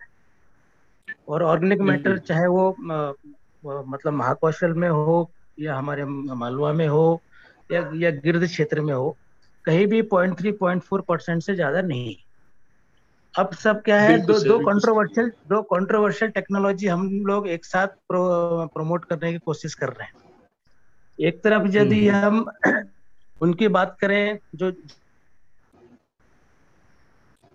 का प्रोजेक्ट के थ्रू हुआ था, तो जितनी भी वर्टिस है इन्फिल्ट्रेशन रेट होता है, तो सबसॉइलर यूज करने की बात आई थी, और हम लोगों ने यहाँ पे मालवा में, खासकर उज्जैन और इसके आसपास के जिलों में उसको यूज भी किया और उससे कुछ एडवांटेज भी मिला। जी जी धन्यवाद सर। की जो बात करी थी आपने, ब्रॉडबैंड फरो हो या फर्ब्स मिला है जी, समस्या अभी आ रही है कि हम दो टेक्नोलॉजीज को एक साथ लेके जाने की कोशिश कर रहे हैं। जैसे आपका वहाँ पे वो है बीसा है, बीसा कंजर्वेशन एग्रीकल्चर पे बात करते हैं, तो वहाँ पे और हम कहते हैं कि साहब 3 साल में आप उसको उसमें जाइए, डीप प्लॉइंग में जाइए। तो डीप प्लॉइंग हम करेंगे समर में, हमारी सॉइल एक्सपोज होगी तो डेफिनेटली कार्बन चलेगा। और यदि हम कंजर्वेशन एग्रीकल्चर की बात करते हैं तो उनकी थ्योरी कुछ अलग है। तो हमारा किसान जो है कहीं ना कहीं दोनों डाइवर्स उसमें थोड़ी सी डिलेमा में रहता है। ओवरऑल मैं डॉक्टर साहब को और हमारे जितने भी बलराम टीम के सदस्य हैं, हमारे आदरणीय व्यास साहब, उनके साथ भी मुझे मौका मिला, 15 साल उनके साथ मैंने सर्विस करी, उनके अंडर में सर्विस करी है ना सर। हाँ, तो बहुत अच्छा प्रेजेंटेशन रहा। मेरा ये थोड़ा सा सुझाव ये था कि थोड़ा सा अपन ये तो कर ही रहे हैं जितने हमारे प्रोफेसर साहिबान हैं, थोड़ा सा कुछ फील्ड के एक्सपीरियंस वालों को भी इसमें एक आध लेक्चर इसमें शामिल किया जाए, तो जो फील्ड में एक्चुअल किसान की जो समस्याएं हैं, जो हम लोग को जूझते हैं और उनका क्या प्रैक्टिकल सॉल्यूशन देता है, उस पर थोड़ा सा यदि कभी चर्चा हो जाए तो मेरा ख्याल से काफी अच्छा रहेगा। बाकी आपने मुझे समय दिया, बहुत बहुत धन्यवाद। थैंक यू डॉक्टर प्यासी, डॉक्टर व्यास साहब, डॉक्टर मनोज श्रीवास्तव, और शायद हमारे इंदौर से हमारा मुकेश सक्सेना जी साहब थे। सक्सेना जी भी है, जोशी जी भी है, जोशी जी भी है। हाँ, जोशी जी तो हमारे गुरु जी हैं, बड़े भाई हैं हमारे। जी जी जी, थैंक यू सर। सादर धन्यवाद सर, बहुत ही, क्योंकि समय भी बहुत हो चुका है। अतः मैं सारांश प्रस्तुत करता हूँ। आज के वेबिनार में जो है 8 राज्यों के किसानों ने आज के वेबिनार में भाग लिया। हमारी जो संख्या रहा वो 89 के करीब जो है आज पार्टिसिपेंट रहे, जिसमें वैज्ञानिक समुदाय के भी प्रतिनिधित्व मिला, किसानों का सर्वाधिक प्रतिनिधित्व था, फिर हमारे वैज्ञानिकों का भी प्रतिनिधित्व था। माननीय प्रमंडल सदस्य श्री अश्विनी कुमार साहब भी जो है हमारे साथ पूरे समय मौजूद रहे। साथ ही साथ DS तोमर साहब, डॉक्टर सर्वेश त्रिपाठी साहब, डॉक्टर जोशी साहब, डॉक्टर MK सक्सेना साहब, doctor Pawan Amrute, doctor Rajmohan Sharma, doctor Swapnil Dubey, doctor Akhilesh Kumar, doctor Vinod Jat, ये सभी वैज्ञानिक गण भी आज के आपके इस वेबिनार का, इस प्रेजेंटेशन का लाभ लिया। और मैं उम्मीद करता हूं कि बड़े पैमाने पर किसानों के बीच आपके द्वारा दी हुई जानकारी प्रेषित की जाएगी, जिससे कि किसानों का लाभ होगा। 89 किसानों में बहुत सारे किसान ऐसे थे जिसमें जो है लगभग 85% किसान जो है हमारे मध्य प्रदेश के थे। इसके अलावा अन्य हमारे पड़ोसी राज्यों के किसान भी जो है सोयाबीन की फसल में बहुत ही ज्यादा अत्यधिक आतुर थे और उन्होंने भी जानकारियां जो है प्राप्त की। मैं सभी को साधुवाद करता हूं कि उन्होंने अपना अमूल्य समय आज के इस वेबिनार को दिया। साथ ही साथ मैं टीम बलराम का साधुवाद करता हूं, जिनके अथक प्रयासों से आज का वेबिनार संपन्न हो सका। हमारे मार्गदर्शक आदरणीय व्यास साहब, आदरणीय RK चौरे साहब जो कि बड़ौदा से हैं, चौरे साहब का स्नेह और आशीर्वाद बलराम टीम को हमेशा मिलता रहता है, जिनके की मार्गदर्शन में बलराम संदेश जो है संचालित है। साथ ही साथ हमारे शिव कुमार साहब जो कि मेरठ से हैं, सुरेश द्विवेदी जी जो कि रीवा के हैं, विकास जी, शुभम जी, और इसके अलावा पंकज पटेल साहब खंडवा से हैं। अन्य धीरज गहलोत साहब, तो धीरज गहलोत साहब की बहुत ही महती भूमिका रहती है और जितना भी कंप्यूटर और उससे संबंधित जानकारियां, ग्राफिक के अच्छे जानकार हैं। साथ ही साथ बड़े अच्छे हमारे प्रगतिशील किसान हैं और जैविक किसान होने के नाते बहुत ही अच्छी खेती करते हैं और अपने आप को खेती में जो है आत्मनिर्भर बना रखा है सर ने। मैं सभी बलराम टीम, क्योंकि जैसा कि विदित है, बलराम टीम जो है किसानों और वैज्ञानिकों दोनों साथ मिलके इस कैसे आपस में जो है एक परिचर्चा के माध्यम से जो है हम किसानों के बीच में है और इसमें किसान और वैज्ञानिक दोनों साथ साथ मिलके कदम से कदम बढ़ाकर किसानों की बेहतरी के लिए जो है प्रयास कर रहे हैं। मैं सभी का धन्यवाद करता हूं, साधुवाद देता हूं सभी को और उनसे उम्मीद करता हूं कि निरंतर ही सबका जो है सहयोग मिलता रहेगा। और हम बलराम संदेश, आज हमारा ये 50वां वेबिनार सोयाबीन फसल के जो है मूर्धन्य वैज्ञानिक डॉक्टर मनोज श्रीवास्तव साहब के द्वारा संपन्न हुआ। मैं उनका भी आभार प्रकट करता हूं और अपनी तरफ से धन्यवाद करता हूं और टीम बलराम की तरफ से धन्यवाद देने के लिए हमारे जो है मार्गदर्शक, प्रेरणा स्रोत और सोयाबीन के पुरोधा जो है आदरणीय प्रणय व्यास साहब को आमंत्रित करता हूं कि जो है, क्योंकि साहब को हमारे गुरुजी हैं, हेड साहब हैं हमारे, तो उनको आभार प्रदर्शित मैं स्वयं नहीं कर सकता। उनका आभार हमेशा ही जो है कनिष्ठ होने के नाते उनसे हमें मार्गदर्शन मिलता रहता है।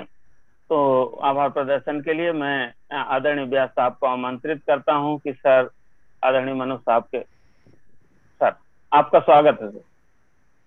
सर, आज का लेक्चर जो रहा सर, वो सागर में सागर नहीं था, सागर में सागर था। आज तक के इतिहास में सबसे लंबा चलने वाला और कोई ऐसा पहलू अनछुआ नहीं रहा। सभी पे प्रकाश डाला आपने। हमारे मुकेश सक्सेना जी ने प्रश्न किया था कि प्रश्न नहीं, उन्होंने कहा था कि आपने एंटोमोलॉजी, पैथोलॉजी सब, अरे ब्रीडर तो होता ही सर्वज्ञानी होता है सर। जी सर्वज्ञानी नहीं होगा तो वो जो है इंसेक्ट रेजिस्टेंट वैरायटी, पैथोजन के रेजिस्टेंट वैरायटी कैसे निकालेगा। तो सचमुच में आपने सिद्ध किया कि आप सर्वज्ञानी हैं। हृदय से आभार, बहुत बहुत आभार। और मैं देख पा रहा हूँ एक व्यक्ति आपसे छूट गया है, बनप सिंह वर्मा भी हमारे बीच में लगातार रहते हैं, कृषि विभाग के अधिकारी हैं, सहायक संचालक कृषि, उनका भी मैं आभार व्यक्त करता हूँ। और जितने भी गणमान्य सदस्य इस वेबिनार में उपस्थित रहे, सभी का मैं हृदय से आभार करता हूँ। और साथ ही साथ उन सभी किसानों का भी मैं आभार व्यक्त करता हूँ जिन्होंने आज उपस्थित रह के इस कार्यक्रम को और ज्यादा गरिमामय बनाया। आज सचमुच में बहुत अद्भुत उपस्थिति रही है किसानों की, और निश्चित से इस तरीके से हमें जो है और मनोबल मिलता है। डॉक्टर दिवाकर सिंह ने जो सुझाव दिया है उस पर हम गंभीरता से विचार कर रहे हैं, और निश्चित रूप से हम ऐसे किसान की तलाश में हैं जो प्रगतिशील किसान हो और किसानों के बीच में अपना प्रेजेंटेशन रख पाए। यदि आपका कोई सुझाव हो तो जरूर दीजिएगा। इसके साथ ही सभी को पुनः एक बार धन्यवाद। जय बलराम। सभी लोगों को पुनः एक बार धन्यवाद, अभिनंदन।